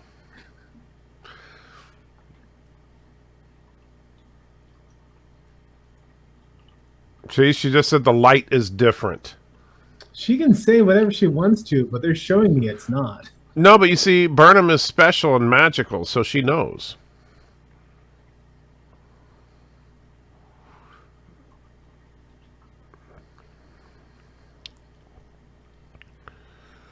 I'll say this. I get that she wouldn't have been, silhouetted as nicely, but they should have done like a red light coming in. I would have bought that. Like the entire universe was red shifted or something? Yeah. Mm-hmm.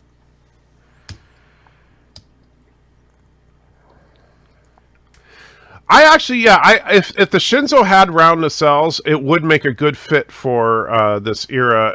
Get rid of the holographic crap too.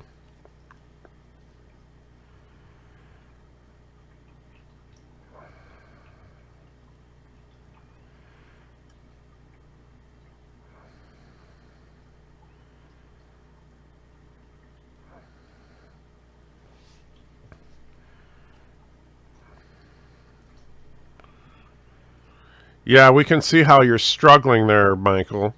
It must be so tough getting your personal masseuse and bather, to take care of your every want and need. Meanwhile, your captain is in a torture chamber. But, that's all right. I hope he had a good night's sleep while he was being tortured. Yeah. All right, Thomas, I don't know when I'll be at the computer tomorrow, but if I see it, I will reply.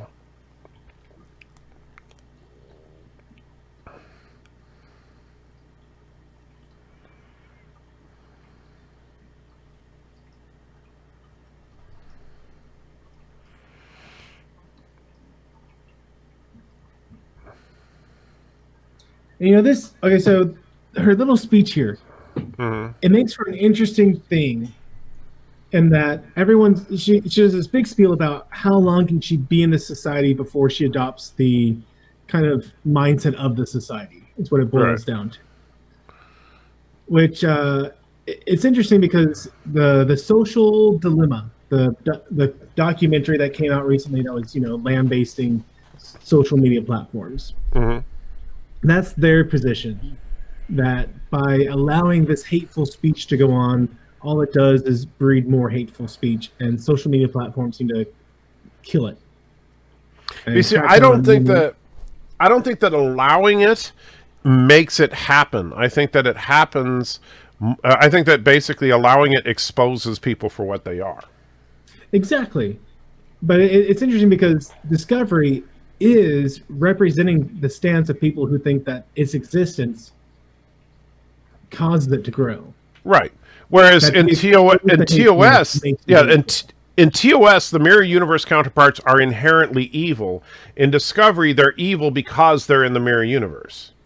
Because the mirror universe is a corrupt place, not because the people in the mirror universe are necessarily bad. Bird of Prey went to bed a little while ago, Ozzy. He's a wimp. Oh, sorry. He's Life with Matthew's leader, God Emperor, but he's still a wimp. How much light do you really need? Well, about 20% more than they use on this show. Yeah, you saw the pink nacelle that time? Yeah. I kind of imagine also that they filmed this in good lighting, and that everything we're seeing is post-production decreasing the light. Right.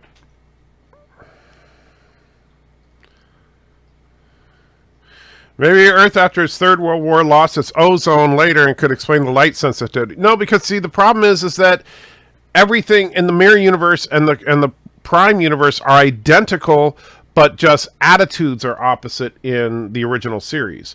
Now, for some reason, there's an actual physical difference between universes.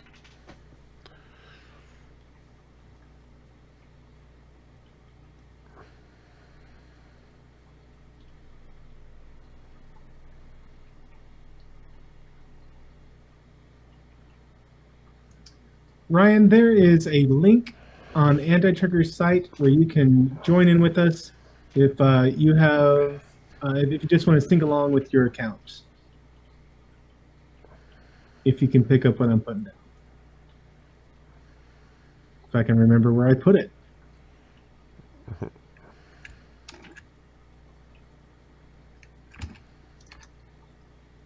Oh, yeah, John DeMarco puts in the direct link. There you go.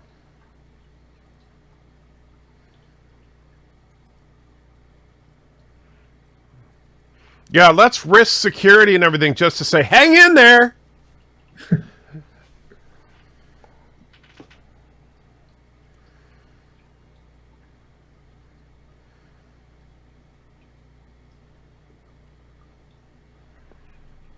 They have firewalls. And dreamers out there, thank you. Just had a 3D print fail. I blame Life with Matthew for not eating enough beans. It somehow affected my print. That's probably true. So dreamers, do you want us to have a cricket over here, or do you want that $5 to go toward us having to do a Just had a bean? 3D print fail. I Let me blame show you Life with Matthew for not eating enough beans. Where is... It somehow affected my print. Smiley face. Oh, yeah. Check this. I don't know if you saw this earlier, dreamers out there, so I'll show you now. This is the 3D print that I made this morning. Oh, who got us to the Oh, we'll have to do the math. was it? It was the LDG. Oh, it's donation, LDG right? and Wesley, right? They're the ones that partnered up. So Okay, we'll have so- and LD already made a request for a baby bender, so I'll get him a baby bender. Okay, so what we were going to do is for each person that got us over the donation, we're going to give one of Anti-Trekker's prints here. So Yeah. baby bender is what we'll do. Okay. Yes. And check this one out. This is one I'm not done painting yet, but I think it's really, really nice.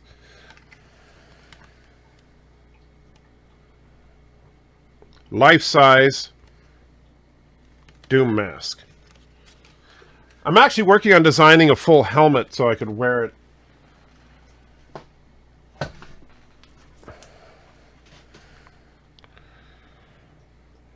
Okay, We're watching season 2 next week. Yeah. Dreamers out there. So what we'll do is we'll save that $5, and anyone who wants to get us up above the 10, that's when we'll do a bean. Because they're horrible, my friend. Yeah. We're not going to go cheap on them. I'm sorry. We're not going to cheapen the beans for sure. They are magical beans. They're absolutely magical beans.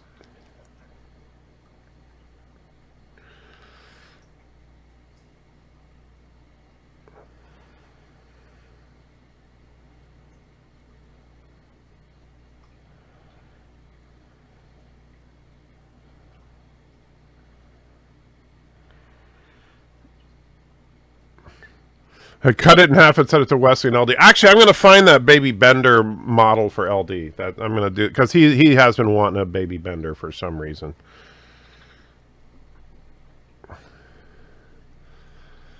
And yes, YJ, that's the plan. I'm making a full-on Doctor Doom helmet that I can wear, and I actually have a cheap lav mic that I'm going to put inside the mask so I can actually talk in it live and have it sound good.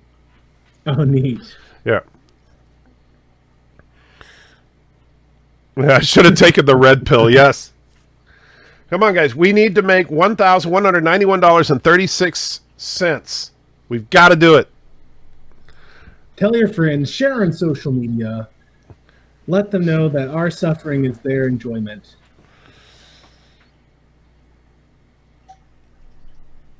Because you guys truly want this.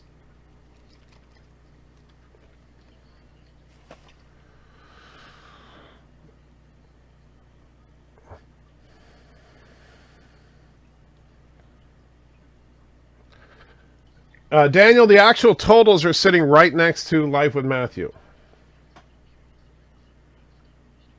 So far we've earned about 1,400, and we have just under 1,200 to go to the next tier when we do the one chip.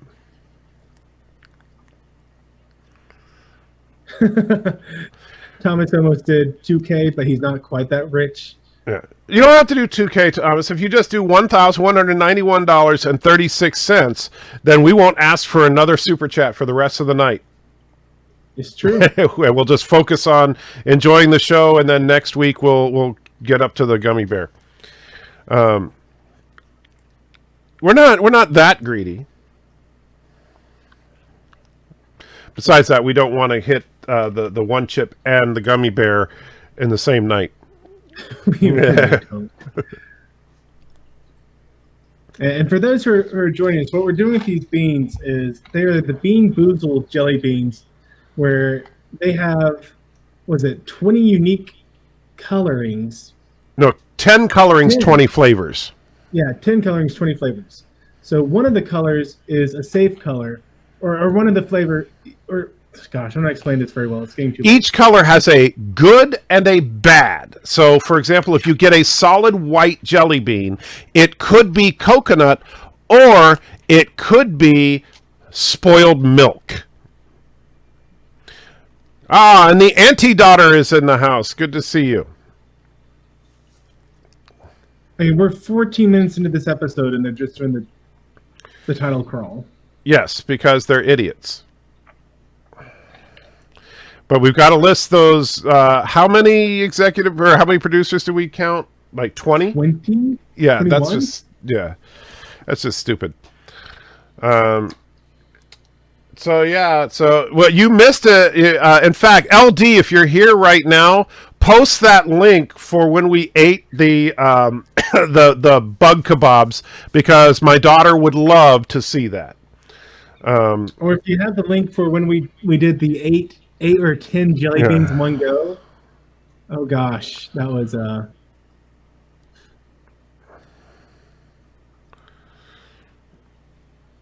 holy crap, Saval, is that really how much they charged you? That's crazy.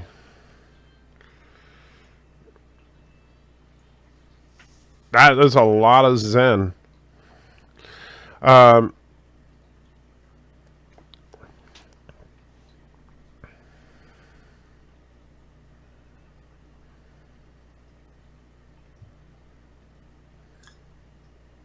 So in terms of the bad flavors, we can get spoiled milk, which I got that one on the first go, and that's the only one that I had to just call quits on. I could not handle that at all. Yeah, it was actually quite hilarious to watch you on that one.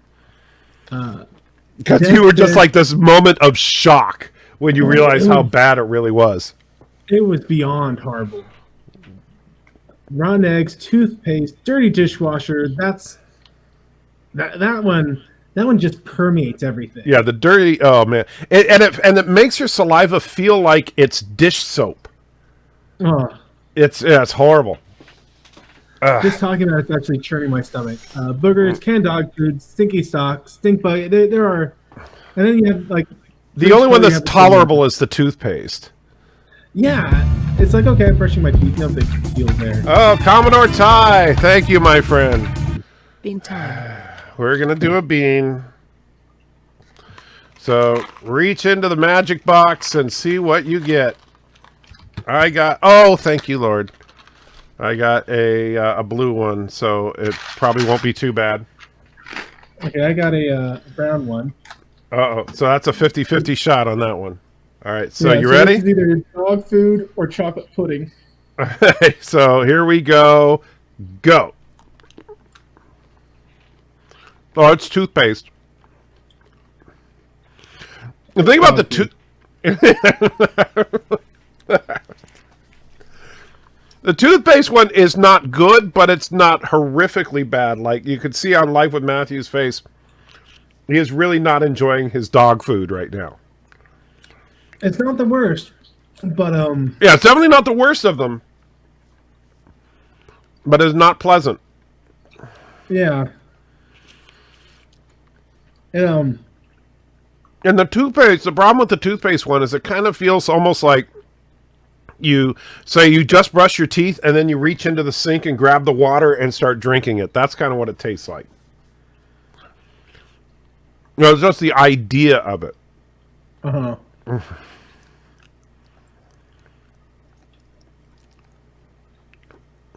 And Admiral Saval, no worries, my friend. I am a greedy bastard, but I don't want you to give more than you can afford. I always say that. Ugh. What are you going to get on a STO?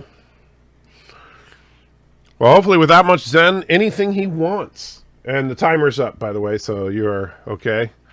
Okay. It's just like, okay, I'm done. And the problem with the toothpaste, though, is it's not the flavor of itself. It's that you can't have anything afterwards because it tastes like you just brushed your teeth. So it makes anything you have afterwards taste disgusting.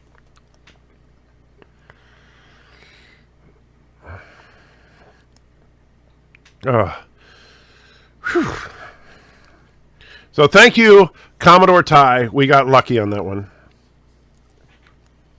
Yeah, it could have been much, much worse. Yes.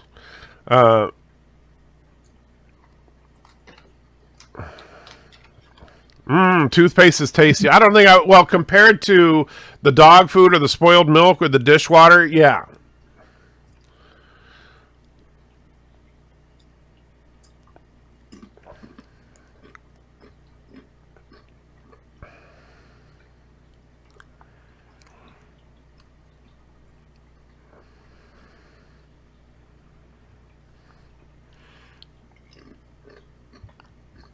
And yes, we are still in the I think we're in the mirror universe until like the second to last episode or something. Yeah, it goes on for a long time, and then it's like, Yeah. oh, you know what? We technically didn't resolve the Klingon war situation, so let's wrap this up before the end.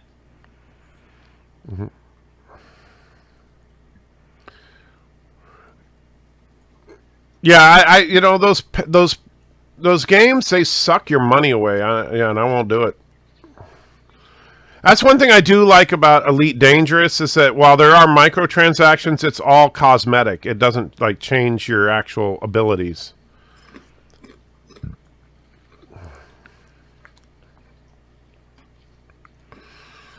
Man. Oh, the Vulcan bazookas. Because, you know, that's what Vulcans are known for.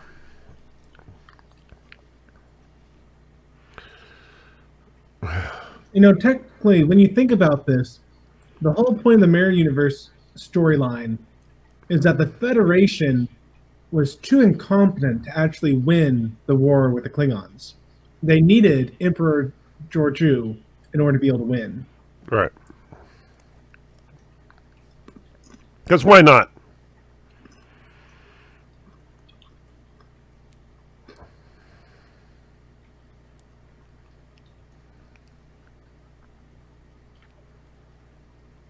And it's like the Andorian is like the only alien race they haven't screwed up. I guess the Tellarite's reasonable.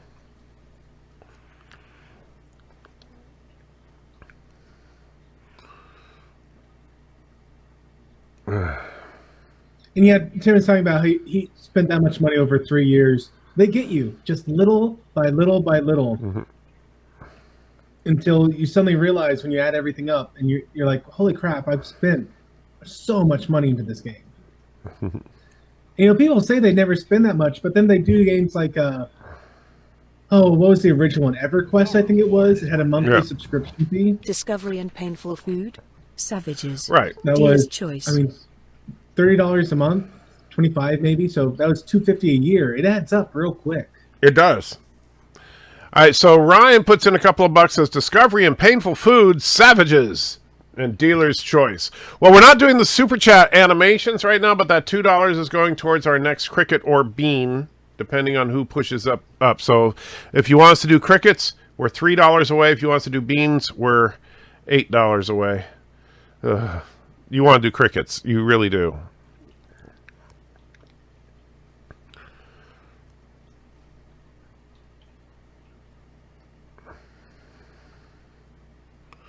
You know, that Volk doesn't even look like the same guy.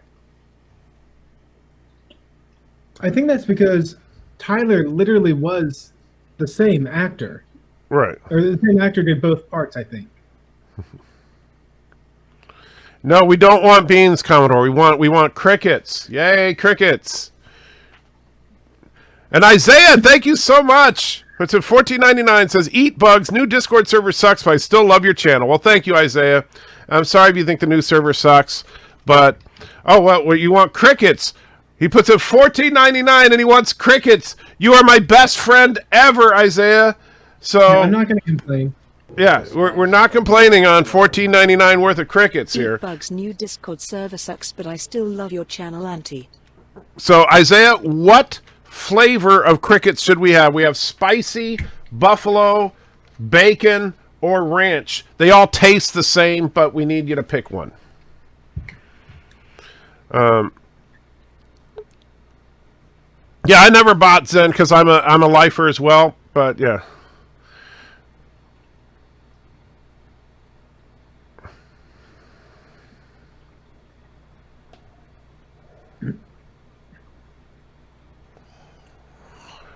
So we got to wait for Isaiah to make the choice. Try to talk like Kirk, where he talks like every word is its own sentence. I don't have a great William Shatner voice, sorry. Spicy! All right, well, these are not burning spicy. These are just, they say spicy and they taste exactly like all the other ones.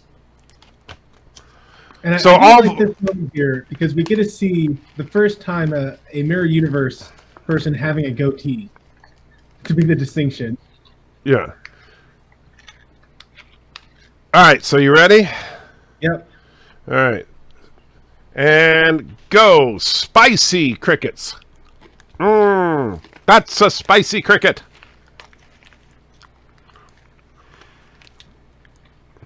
And yeah, there's always a little bit of a delay.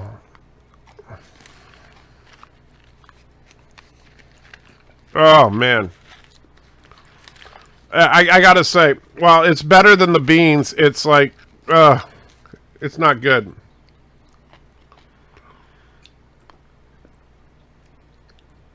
I think a wing just fell out. In the back. That's a good wing.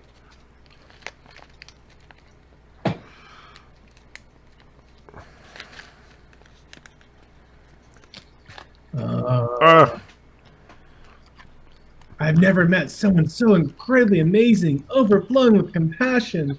Oh, man. Boundless potential. Okay, time's up. Oh, man. We bought these on Amazon, actually. You can buy them on Amazon. It's just called Cricket Bites. That's the name of the product.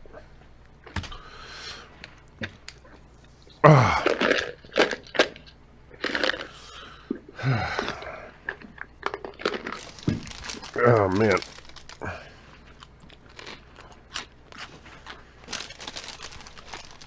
I will be right back.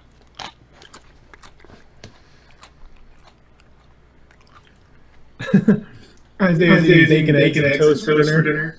That sounds delicious.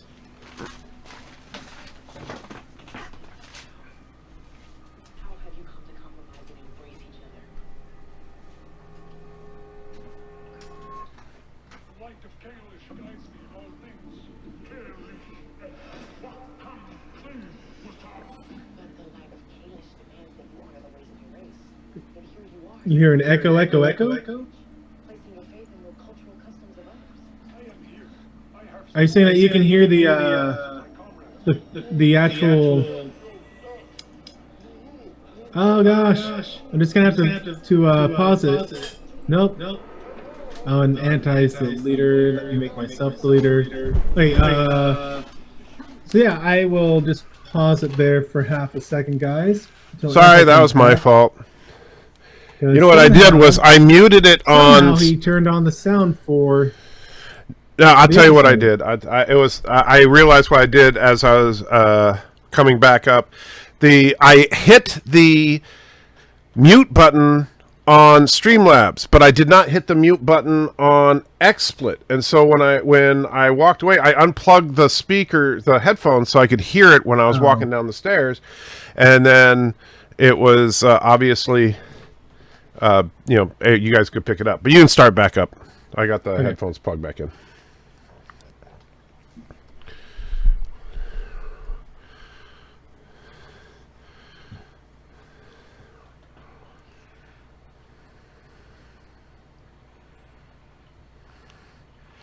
So basically, they're trying to say that like Klingons and humans are opposites in the Mirror versus Prime universe, because in the Prime universe, humans are part of this diverse federation, while the Klingons are basically supremacists, if you will.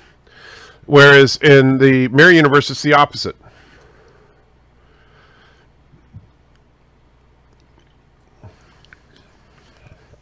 But the problem is that, in TOS, it wasn't really that they were so much racist. because I mean, in fact, there was a healthy respect for Vulcans in the Terran Empire in Mirror Mirror. Because remember what Spock said, you know, my operatives would avenge my death, and some of them are Vulcans, and everybody's like, oh, you know.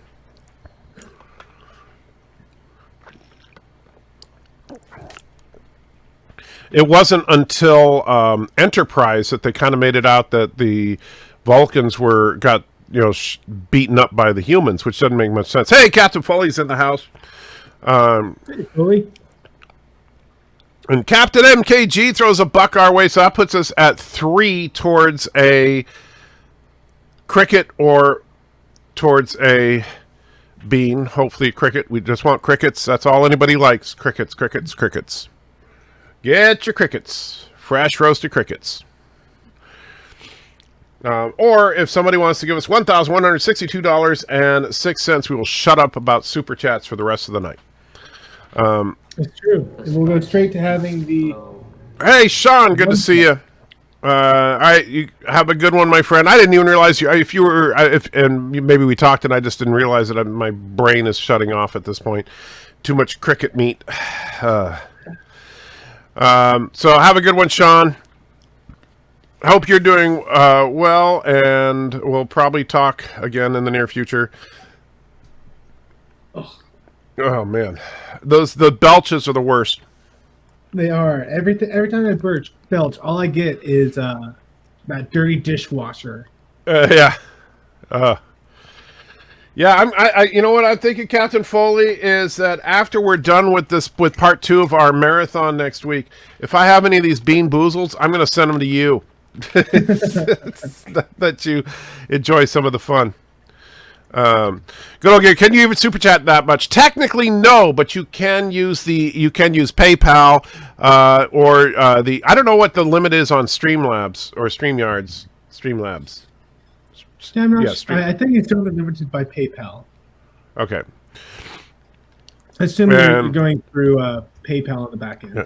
And Commander Onwolf puts in $2. We're now and says to beans though, so we're halfway to some beans. Thank you, Commander Onwolf. So we need 5 more bucks, and we'll have another bean. Trekker says, "Hey, Trekker, did you hear that Live with Matthew was on my live stream saying he hated Mexicans, that they're the reason for COVID?" Wow, did you actually do that? Well, you heard it online, so that has to be the truth. I'm pretty sure is how it works.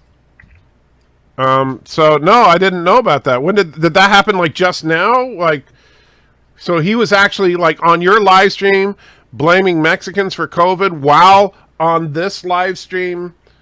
Oh, I get it. It's the Mirror Universe version of Life of Matthew, because everybody in the Mirror Universe is a racist. I forgot. Okay. Hey, Lindsay, how are you doing?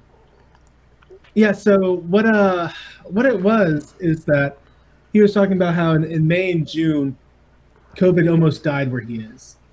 And I said, yeah, the same thing happened in Texas, but then we got a new strain coming up from Mexico, which someone pointed out that there's been no new strains. And yes, technically, but what we got was a slightly different version of what we've already had. Not a new strain per se, but a slight mutation such that people who had gotten it already was getting a new one. Oh, and thank you, Captain MKG and Trace. That's just so thank you both. So not only do we have to do a bean, but we're halfway to another bean. So thank you both. You're so kind. All right, so I grabbed my bean. This one is going to be either butter or what's the other one? Butter. It's buttered popcorn or rotten egg. The rotten egg is bad. I hope it's not that. I think I'm getting the same stuff. I just have like a pure yellow jelly bean here. Yeah, I think that's it. All right, so let me get the timer set up. All right, you ready? The spice Yep. must flow. All right, go. I truly hope they're not bad beans. Smiley face. Oh. I think I got better popcorn. Oh, I got rotten eggs. Oh man! And Trace puts in another $5. We got to do a second bean. All right. I'm already hurting, so we might as well. Oh, good. Scot-free on this. You know what I really need to just bring out the flavor of those rotten eggs is some toothpaste 2 beans. to wash it down. No, I got dirty dishwasher possibly coming in here. There we go. Oh, This is yeah, my toothpaste. favorite. It is. There you It's go. toothpaste and rotten eggs. There's a beautiful combination. Oh, it's dishwasher. Oh. Come on, keep your face up. You gotta stay on screen.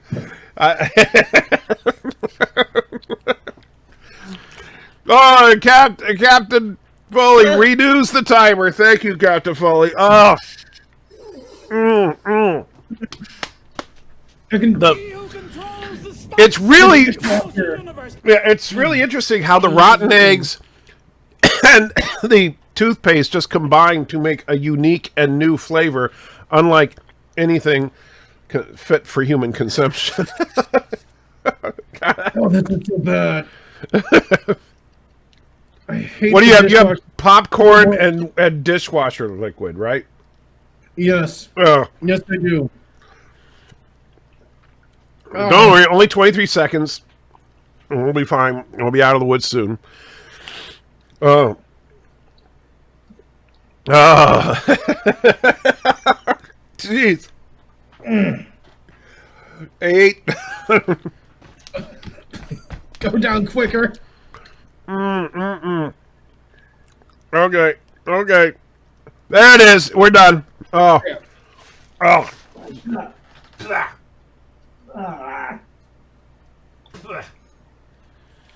Oh, Commodore, you were just a few seconds too late, my friend. I'm sorry.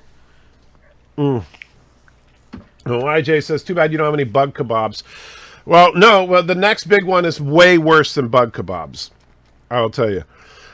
And Thomas, no, he did not. I know on your side it might have looked like it, but remember, there is a few second delay. You can't wait until there's only 1 second left on your side, because for us it's already ended like 5 seconds ago. Oh. Kalish! Oh. Oh. YJ said, I can't wait to see that chip. I'm kind of dreading the idea of seeing that chip. All right, Moonjumper's taking off. You have a good one, my friend. Oh. Man, oh man. It just doesn't go away. That's the problem.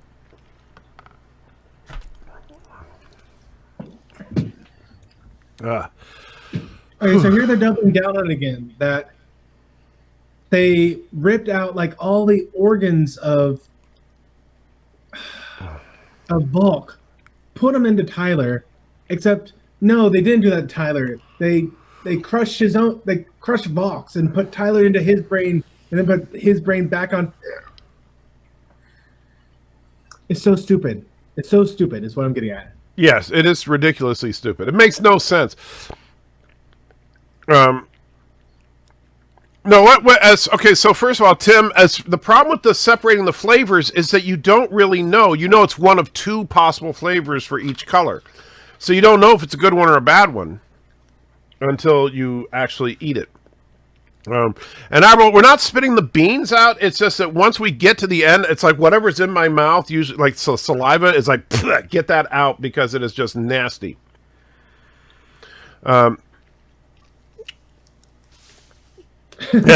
Thomas, that would be funny. Yeah, he's like, hello guys. Well, my dad's dead because of you. Whew, man. They put a Klingon in Tyler's bones. That makes no sense. No, they put Tyler on. That's the thing. Tyler is a Klingon, and then they like broke him and reshaped him into a human somehow. Except that there's a record of Tyler existing before. So did they take Tyler and kill him and then wrap him in a Klingon gummy center? It makes no sense. Because even, in the original series, I mean, Dr. McCoy's like, yeah, Jim, this man's a Klingon. A quick scan tells me that. So there's a scene that the doctor, whatever his name is, and he said how they took out part of his spinal cord, they crushed his bones, they shortened all his bones, which made it sound as if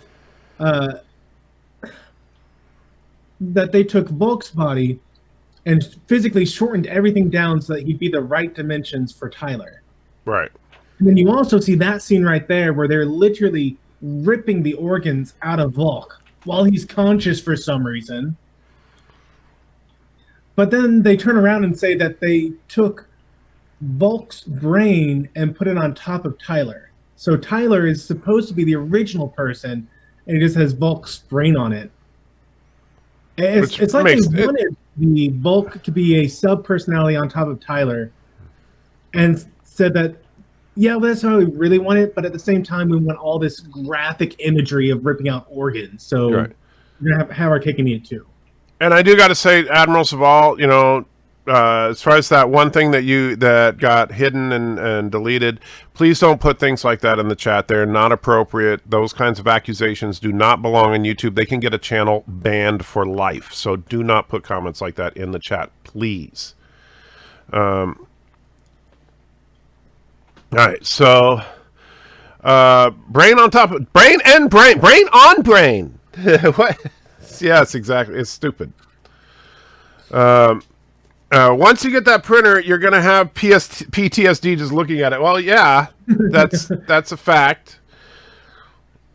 But you know, everything's gonna taste like dishwasher soap every time. Yeah, I'm just gonna, every time oh look, yeah. I remember I ate the bugs. Oh man.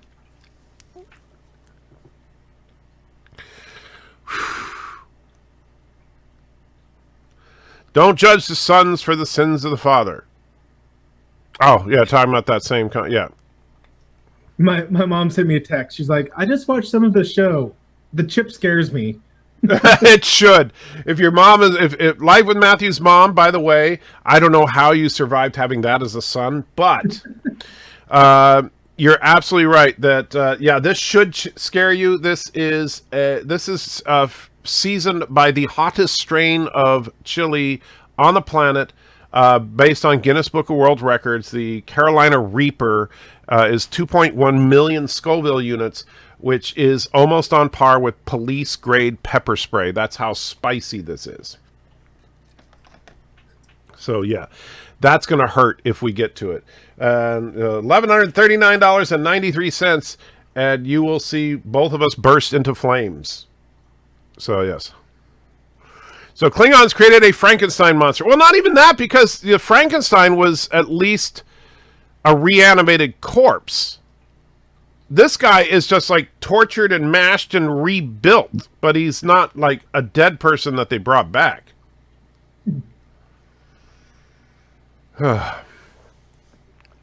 Look, he's doing his... dream. Oh yeah, yeah. See, this is the mirror that I was talking about before. Yeah, it's just he's dressed completely differently at this point. Right. Like if there had been a scar or something. I know. Some But sort of physical. and Commodore Ty, we don't need the toe of Satan lollipop. We have Little Nitro, which is also 9 million Scoville units. And So, it's more densely packed. So the Satan's lollipop is 9 million over the course of the lollipop. Yeah.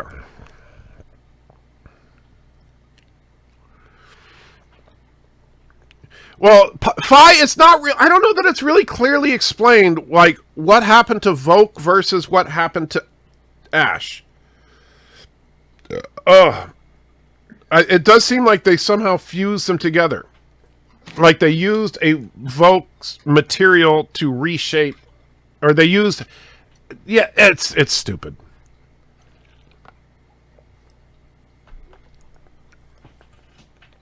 Yeah. And at the same time, he had like superhuman abilities, like superhuman strength, like a Klingon would. Yeah. And Admiral Saw, we will eat the one chip when we get to the proper level. We're not going to skip ahead and do the one chip. That's the whole point of this fundraiser, is to make it more and more painful as we go on. So, and I do really hope we get to the one chip tonight. Yeah. Like I'm really excited to see what that's like. By excited, he means that he's suicidal.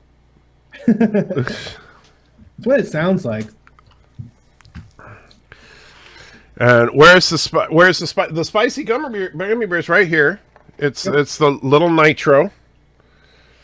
And so that is it's 9 million Scoville. So that's 3 times hotter than pepper spray. Which is just insanity. The good thing is that once you have that, your sinuses will be clear for a matter of days. Yeah, food torture flashbacks. Yes, the first thing I'm gonna do is 3D print a Klingon boob. Just. So they're on the Discovery now, but did you see the floor insignia? Yeah, they repainted the floors because they wanted to, like, in case they had to have somebody come on the Discovery, I guess. I guess. Well, curiosity kills the cat, and my neighborhood has a lot of strays. Wow. That's disturbing, Tim.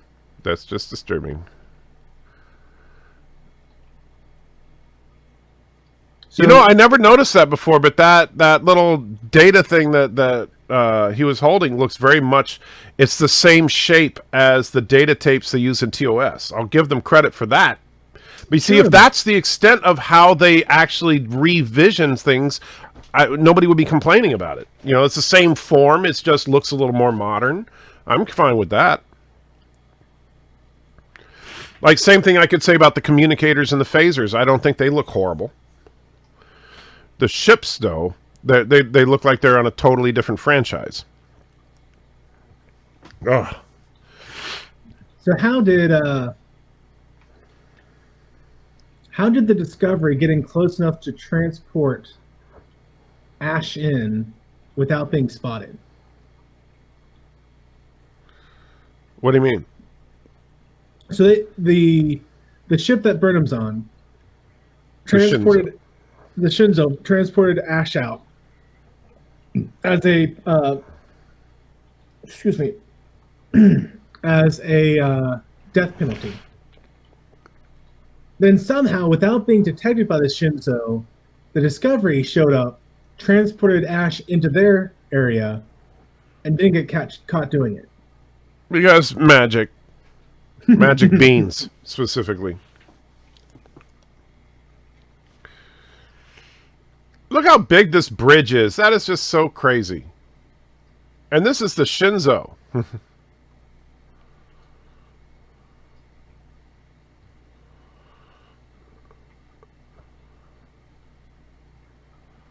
And this is exactly how Picard should have gone. Yeah. The Romulan should have come in, immediately launched missiles, and that would have been it. Yep. Yeah, it makes no sense. That was overkill. I mean, they took out a whole continent with that. Right.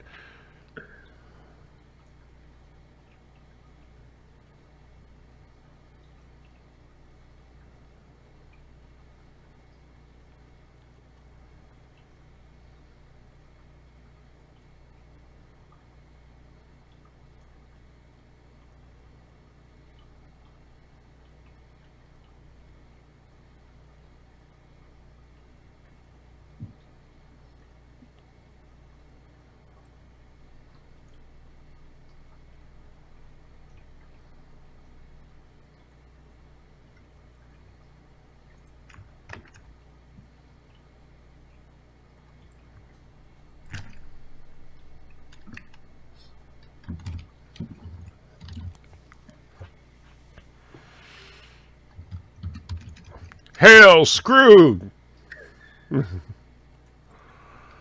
Like, sometimes the messaging is a little too on the nose when they basically give the old-timey salute that we all refer to them by name.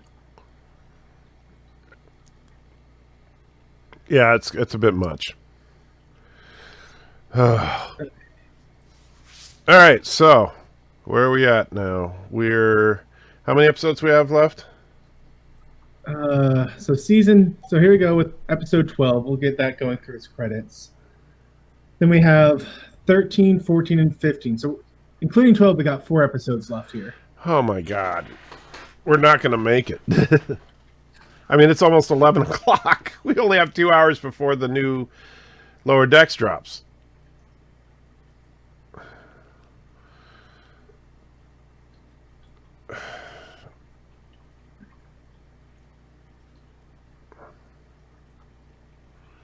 And Marcus, I agree.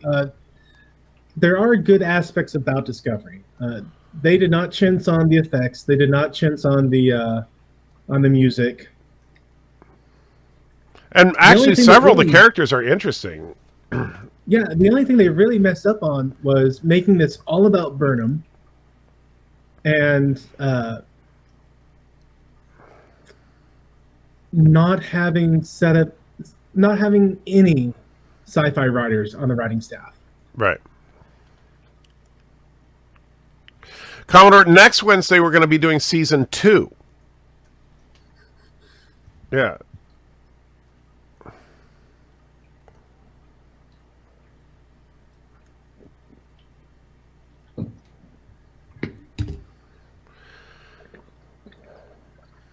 I'm officially assuming control of Starfleet in the name of Gene Roddenberry. Okay.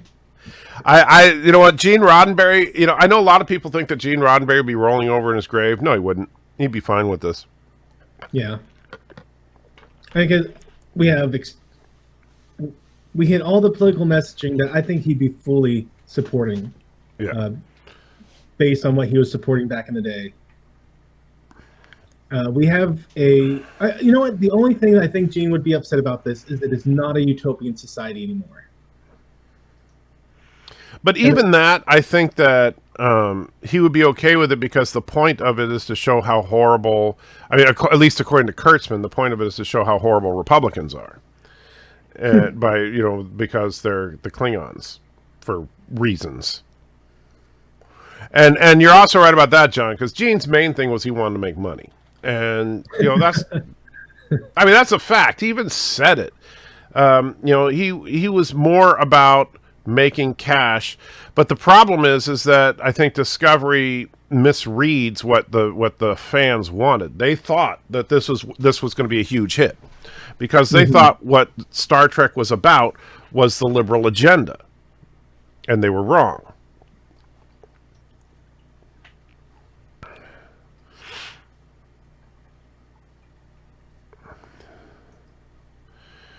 So there's 15 episodes, huh? Let me double check that, but yeah, I think season 2 has 14 and season 1 had 15. And I'm sorry, but this ship looks so ridiculously stupid. Kind of the Terran version of the giant Klingon ship. Or it's just, yeah.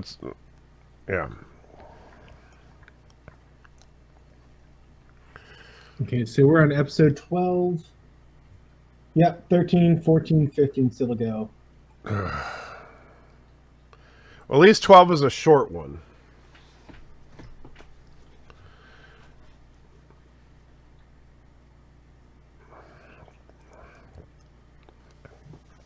I'd rather have seen the altered Defiant, but I'm still... You could still try to take command, Phi, but, the problem is that unless your name is Alex Kurtzman, you can't really do much. And honestly, even that, I mean, as far as how much direct influence Kurtzman has is kind of up in the air because we don't know if there's been a shakedown or not with the Viacom merger. I do hope that there is a shakedown, and I think that Strange New Worlds is an indicator that they may well be. Because the one thing they kept saying about Strange New Worlds is that it's going to be optimistic, which is one of the number one complaints of people like me about this, is that this is nihilistic. It's the opposite of optimistic. And it's horrible because that's the opposite of what Trek has always been. It's always been an optimistic portrayal of mankind's future. And yeah, the music is all right. I still don't like that they use the original Trek fanfare in the theme, but the music overall is pretty good.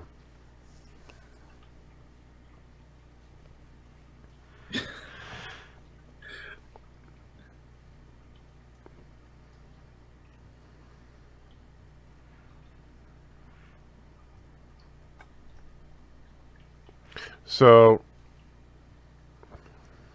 yeah. So Stamets is communing with the magic mushrooms. And now Tilly is in charge of engineering? Cadet Tilly. Yeah, why exactly? Or ensign? Is she an ensign, or is she still just a cadet? No, she's still a cadet. You can tell by her badge. She's got, even though I think in the mirror, she's wearing her regular uniform, so we should be able to see her badge if they'd show it. But if it has the little square gridded background, that's the cadet badge, at least kind of what they've shown.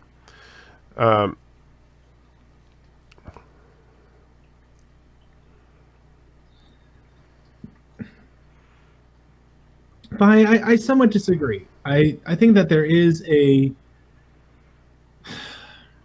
a definitive canon for any TV series. Right. Now, I can make headcanon that I just run with and have fun with. Right. But if I'm going to argue with Anti-Trigger about something, I'll say, well, I have a fun headcanon. I recognize it's not real, but I like it. And he might go, you know what, that's fun. That makes me enjoy it more, but you're right. That's not canon, Matt. Right.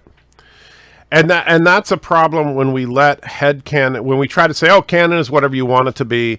Well, then the show has no common reference point. Because if you cannot agree on canon of all things, then you can't even agree on what happens in any given episode, because your canon is your canon, my canon is my canon. It's just all subjective, blah, blah, blah. And it's, whatever. A show is especially a science fiction show, is set within a particular universe, and that universe has to have rules. And the biggest problem is you can create those rules any way you want to, but don't break them. When you break your own rules, then you break suspension of disbelief. They got too big for that? No, they really didn't. I mean, when you look at works like Isaac Asimov's Foundations or Frank Herbert's Dune, just because something gets big doesn't mean you lose the ability to keep canon going. You're going to make some mistakes, sure. But they still have a core set of rules they go by, and they carry that through. I'll tell you, LD, I will not argue with you about canon anymore if you simply donate $1,139.93. I mean, if you want to say that Discovery broke canon, I agree with you. Right. I'll wholeheartedly get behind that. Well, and that's the problem is that it's not that it broke canon. You can't technically break canon because canon is simply established fact. This is canon, this is not. However, if you have direct contradictions within canon, that is a continuity error. And that's where Discovery and Picard and even Enterprise and stuff run into a lot of problems. Is not canon, it's continuity. So a continuity gaffe is like the fact that Lorca has a Gorn in his office, he has a Tribble in his office. All these things that won't be discovered for at least a decade are well-known common things. Section 31 operates out in the open, even though both before and after Section 31 is a clandestine operation, stuff like that. Mm-hmm. Those are all continuity issues. They're not canon issues because canon simply is whatever Viacom CBS says it is because they're the current license holders.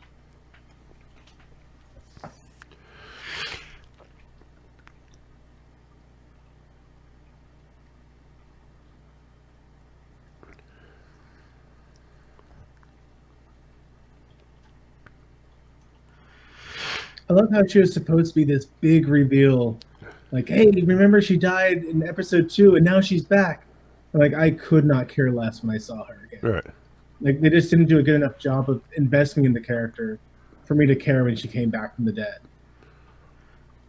Kind of like Robot Lady. When Robot Lady goes evil, like, I couldn't care less because I had no emotional investment in her. Right. So, Burnham's about to eat Saru.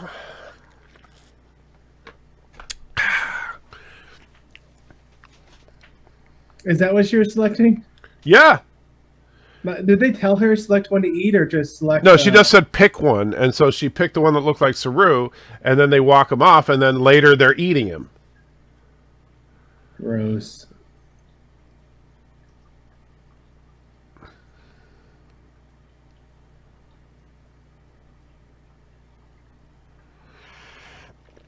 So why do they even have to make God female? I'm not even religious, and they're not even religious, but God is female. Because reasons. I mean, it's all to support the agenda. What are you talking about? I assume, Commander Armo said God is female. I'm assuming you're saying that they say that in the show. If they did, it's just because they want to support the agenda. That fits the narrative. And it's also a big way to say F you to people who are actual religious adherents, because almost every organized religion that believes in a singular creator God believes that singular created God is to be addressed as male. And I understand that might be offensive to people, but oh well, get over it. If you don't like that Christianity, Islam, Judaism, etc., refer to God as He, then don't be an adherent to any of those faiths. If you really think that's the way that you want to be, whatever. And thank you to Donor M. It says, with love from your sister-in-law. Thank you very much. So we got $5 there. Does your sister-in-law want us to eat crickets, or does she want that to go towards magic beans? Yeah, so let us know in the chat if you want that to go toward a bean, or send me a text, or send Amy a text if you want that to go toward beans or toward crickets. Special hint: if you want your brother-in-law to suffer, you want beans. Just saying. And if you really want to watch him suffer, you want to give us $1,134.93 so that we can eat a one chip. Yeah. That's right. Okay, yeah, I remember that, Iron Wolf, now, when Stamets said that God she was angry. Oh, yeah. I'm guessing you didn't see it, Lindsay, but they're doing... LDG got the bright idea that if he donated $100, we would do 8 of these in a go, and he was unfortunately correct. And that was the most miserable to be doing 8 of these in one go, because then the worst ones, you can kind of control it when it's just one, but when there's 8, there's no controlling it. The flavor just goes everywhere, and there's nothing you can do about it. Forza, I've gotten so close to vomiting, but no, I have been able to. There, she's just ate some Saru. And she looked just like you when you ate that bean.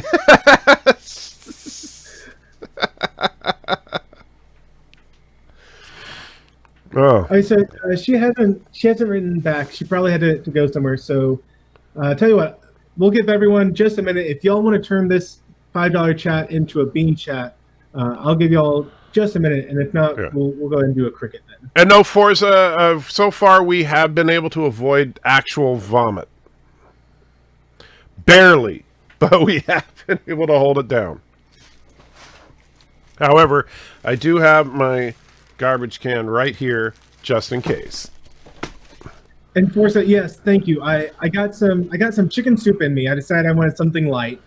So I got some chicken soup, and then I had a oatmeal stout, and everyone gave us an hour just to kind of like recover, let our stomachs calm down a little bit, and really appreciate that. And now they're starting to torment us again with the bean donations. So yes, but it's all good. We chose this path for ourselves, so no complaints. Yeah. Well, actually, Darren Wagner kind of chose it for us, but he got the ball rolling anyway. How much longer are we streaming? Well, we've unfortunately, we still have 3 full episodes and the remainder of this episode to go before we're done with Discovery Season 1, and then we have Lower Decks, and then we'll do a quick reaction. I assume our Lower Decks stream is going to probably be brief because we're going to need a break. Yeah. Because we've already been going for 11 hours at this point. Yeah. So I'm not seeing anyone else do a donation, so let's go ahead and do some crickets. I'm thinking the hickory smoked. Okay, you want some? You have a hankering for some hickory crickets, or hickory crickets. Oh, Hold on, I just got a. Oh, did you get a Right. message from her? My wife for Lindsay is what it says. Oh gosh. What? Apparently, this just got turned into a jelly bean. What So happened? thank you for that.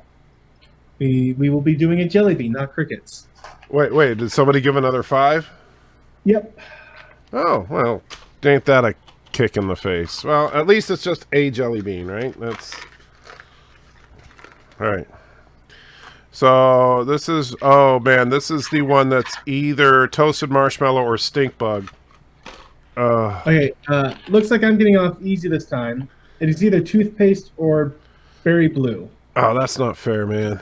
And remember, guys, the way this works is if one of us gets a bad one and the other one gets a good, if y'all stall this out 5 times, I have to, or whoever gets the good one has to do a second jelly bean to see if they'll. I like the way he says, I have to, because he knows he's off the hook for this one.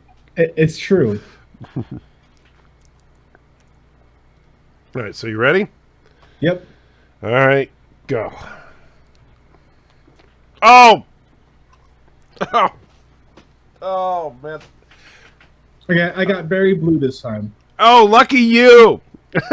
I mean, stink toothpaste bug. wasn't going to be that bad either, but at least since I had to do this, it wasn't that bad. Oh, man, the stink bug one is bad. It is really bad. It's like... It doesn't...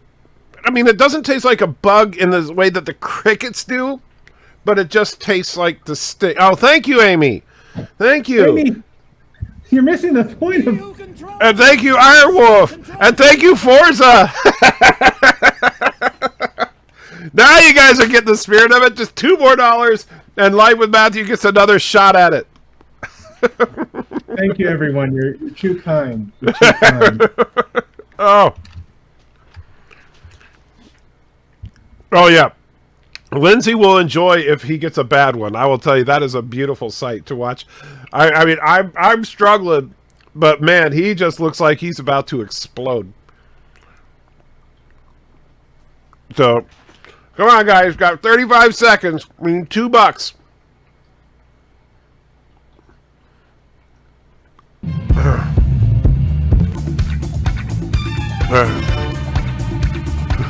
And there's 2 more from Amy. And 5 from Iron Wolf and 2 from Forza. Thank you all. Okay. Well, I will. Okay, here. I will There even you get go. another one on this one because Oh, God. that's enough to cover another whole bean. Okay, this is either spoiled milk.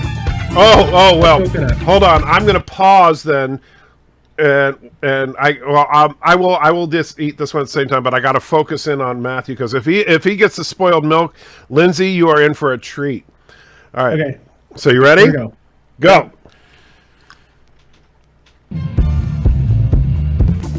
Okay, this one's not that bad. I don't know what it is, but it's not. There you go. It's coconut. Oh, you.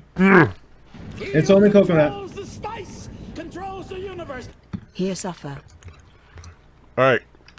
But let's see. So Amy brought us up to 5, and then Commander Ironworth Love Put in another another 5. So I think two. you got to take a third one.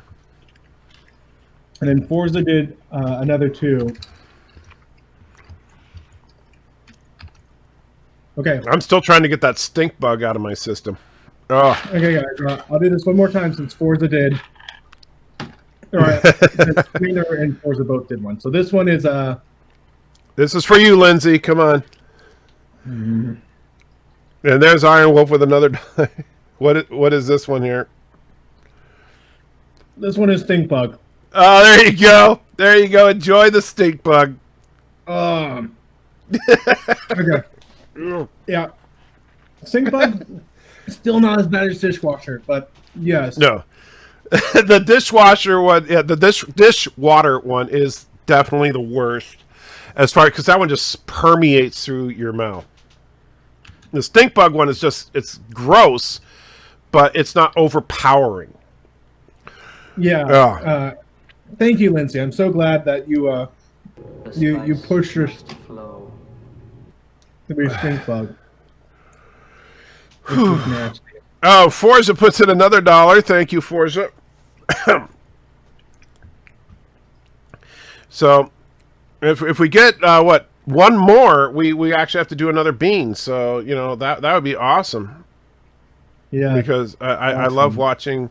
You got to do it in 44 seconds. So, come on, somebody throw in $1. I would, but it won't let me. I tried earlier. It won't let me donate to myself. Jerk. He who controls There we go. Go for it, Matthew. John says, "Go for it, Matthew."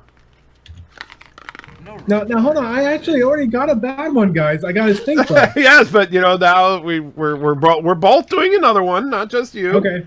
Are you ready? Yep. The spice Go. must flow. Okay. That was a toothpaste. I didn't even look at the color of that one, but this is a toothpaste. Oh. What do you got there? This one is stinky socks. Oh, the stinky socks. Good one. He who controls the spice. I'd put it somewhere around stink And bug just level, I think, think. all I ever had to do for money is wear a onesie. Not Yeah, in that's true. box. And I gotta, let's reset the timer first. Thank you, DJ. Thank you, Deej. You're so kind. Piano Dean, if you like high concept sci-fi, yes, you should see Dune. Which one? Well, the David Lynch one. It is a horrible movie. It's not a horrible movie. Oh, it's the worst. The pacing is bad. The edits are bad. I did a video on Last Jedi about not the plot holes. I left that alone, but just how the editing and the pacing made it for a horrible movie. I'm gonna do a series of videos on Dune because it is just the worst. We should do a watch party for Dune one of these times. And we can argue about it. Maybe, yeah. Okay. Whew. Oh, thank you, Forza. So are we done, or we gotta keep doing this? Or Yeah, if we get one more $1, we got to do another bean. so I can get rid of the drugs here. No, you can't get rid of that one yet. But we're $1 away from another bean. How is Sting in it? Hilarious, actually. Sting basically had one line that he said 30 times throughout the film, which is, "I will kill him." More delicious beans. Oh. Ha, ha, ha. Yeah, he was the Duke's nephew, one of the Duke's nephews. Yeah.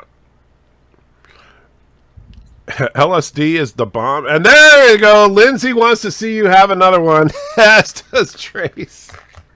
Lindsay, you're becoming my best friend in the whole world. Oh, I don't even know what this is. I'm so glad you found this stream, Lindsay. Oh, That's, Lordy. This is like the dreaded booger one. So, you ready? Okay, let me get another one here. Yeah, if you're on an iOS device, it does 99 cents at the end as opposed to even dollar amounts. Don't know why. That's just an iOS device thing. You ready? Okay, yeah. All right, go.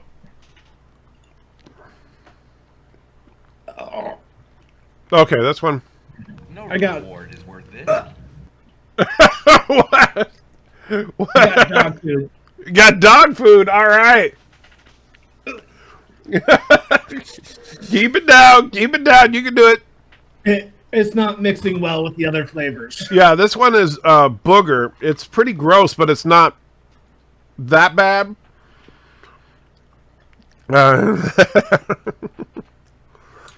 Oh. And LD, you're getting requests for the bug kebab link. Oh, man. Oh, my goodness. That is gross. That is very gross. Oh, man. 4 seconds. 3, 2, 1, and clear. Okay. Oh, wait. Forza just hit it. Just barely hit it. So we'll give it to... If you're wanting to catch us at the end, donate around 10 seconds, because that's about the lag time. Yeah. If you wait much longer than that, then because if we go more than a second or two past, we'll be spitting it out all over the place, and then it's too late. Oh man, that booger bean is nasty. Yeah, it's got an aftertaste that's really gross. I think instead of booger bean, it should just be called bad sinuses. Thomas, are you asking for the literal Amazon link to the bug kebab? No, he's asking LD for the link to the video on the bug, because LD clipped out us eating the bug kebabs. Because I was just so disgusting. And it's okay, Mercer. You know, we asked you to give if you can. If you can't, don't worry about it. We're not, you know, that evil. I burped. It was a mistake. What? I burped. That was a mistake. Okay, we're clear. We're clear. Whew. Okay. Oh man.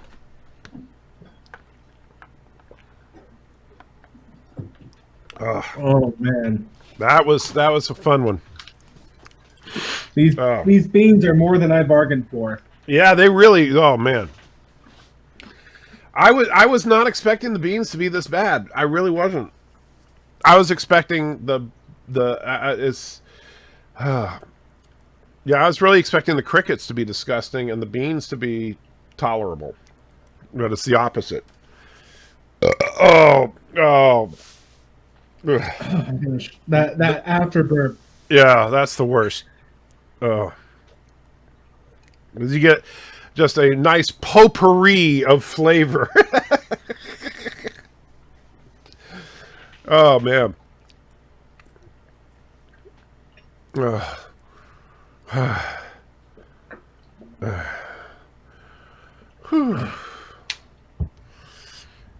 Oh man, that was bad. The pie says would have gone with the bugs. Well, the bugs actually, yeah, the bugs were not that bad. The bugs are nasty, but they're not like grotesquely nasty. So I have one bean left in this one, and I'll have to open up another one. Are you looking forward to the Foundation movie on Apple Plus? I don't have Apple Plus, so no. I hadn't heard about it. You know, so I started reading through the Foundation books in my teens, and I stopped reading them when I found out that they had never been completed. And Forza says, you guys are troopers. Can we see number 15? Sure. Oh, here you go. Sir, we are being hailed. On screen. What is your problem? You guys are troopers. I Can we am see number more. 15? Oops. Thanks. Do you need help? Sir, we are being hailed. On screen. What is your problem? I am lore. Do you need help? I have a YouTube channel. My YouTube channel is Lore Reloaded. Let me guess, the rubber band broke, right? I make YouTube go.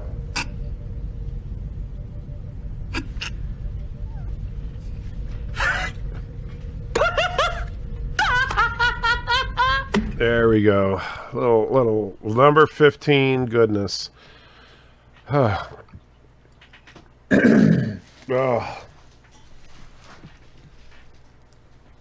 And this is the procedure I've been talking about, where they basically kill Buck's personality from Tyler's mind. Right, which makes no sense. And Commander Ironwolf, I was not. Well, first of all, I didn't read your last comment because you used the N word in it, and please don't use that word in the chat because that can get channels in serious trouble. But other than that, it was not intentional. But I try. If I see that word in a comment, I don't read it because it's bad enough if people put it in the chat. It's worse if I say it out loud. And Piano Dean, do I have an ETA on the Jesus Super Chat? I'm going to try to get it finished up tomorrow. I'm really sorry. I've been so bad about it. I can't really get into it here, but I've had to deal with some personal things that have just kind of taken precedence over everything in my life. But I'm going to try to get that done tomorrow. Oh. And so, if so, it should be ready for Friday if you come by after work. And by then, I will be a worthless husk. So they're talking about how, or the doctor is talking about how his favorite time of the day was brushing his teeth with Stamets. Yeah, but they seemed like it was very awkward when they showed them brushing their teeth together. It's interesting because, like, I don't think I've ever synchronized my spitting with my wife while brushing the teeth, you know? We got the Jack and Jill bathroom where everyone has their own sinks. Right. Oh, man. I'm not looking so well. I'm not man, my stomach is turning like circles right now.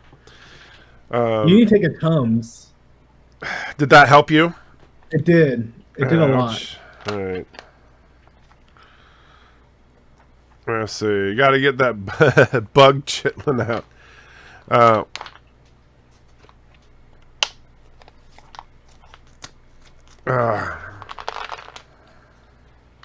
How much time do we have left with Disco? Well, this episode has about 5 minutes left, and then we have 3 more episodes. So, after this episode, I was going to recommend we take a quick break because I do need to take Auntie for her last walk of the night, and then we'll go through the last 3 back to back to back, and then we'll take a break while we watch Lower Decks, and then we'll come back on and talk about Lower Decks for a little bit, and then we'll be done for the night. Awesome. Does that make sense? Yeah. All right.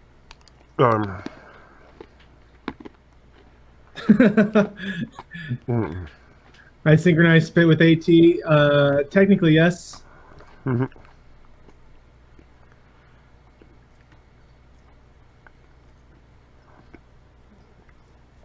All right. Yeah, Lower Decks. This, I would say, we'll just do Lower Decks another night, but this is the season finale, so we should cover it. No, actually, DJ, Auntie does need to go for a walk, and then I'm going to leave her downstairs because it's past her bedtime.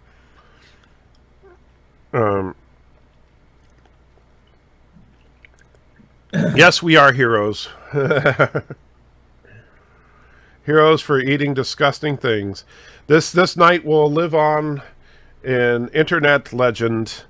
Those 2 guys that ate boxes and boxes of disgusting beans and crickets, and hopefully leading up to a 1 chip.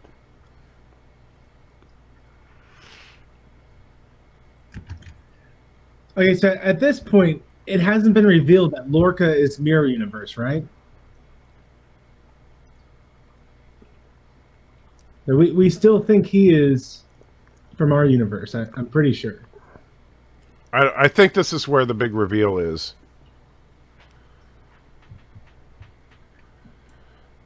The nice thing about when you guys make us eat those beans is we don't pay as much attention to the show, which makes the show much more interesting.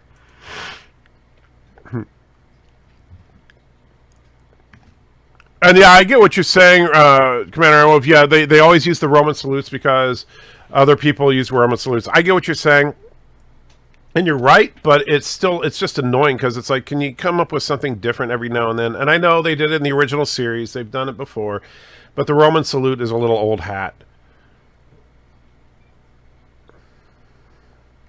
And yes, Fi, this is in the Mirror Universe. Yeah, this is her realizing it right here.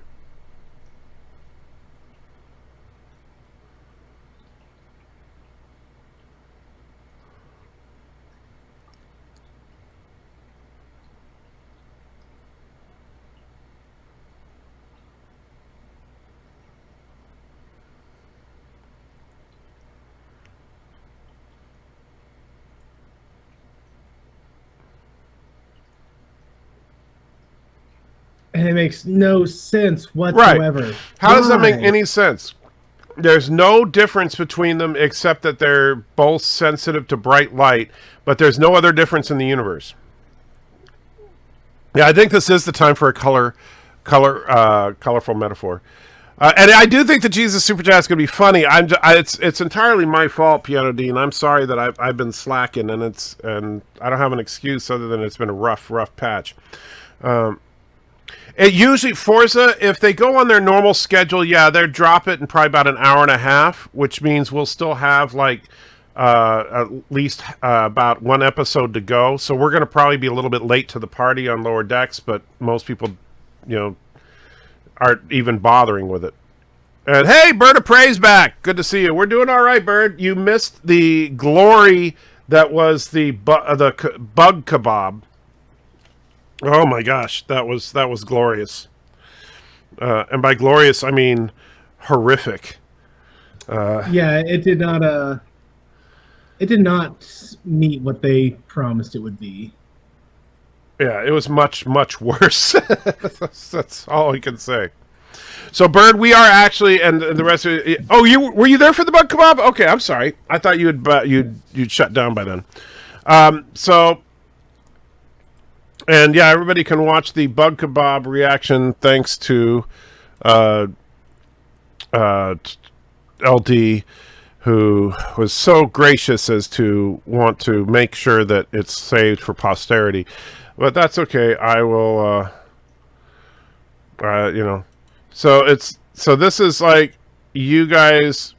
Well, this is like a 4-hour live stream. That's not the bug kebab. Or are you just watching? This is just a live stream of you watching us. You're a weirdo, man. All right. Anyway, so we're going to take a little break. I'm going to take Auntie for her last walk of the night. And then when we get back, we're going to get through those last 3 episodes of Discovery. And, hopefully we can get enough to get within striking distance of the horrific chip. So, see you guys in a little bit. And there we go. Listening to the calm, soothing music as you think about eating crickets and jelly beans. Jelly beans flavored as snot and dishwater. Oh. Somebody just end it now. Please. I still got a good amount of beans left.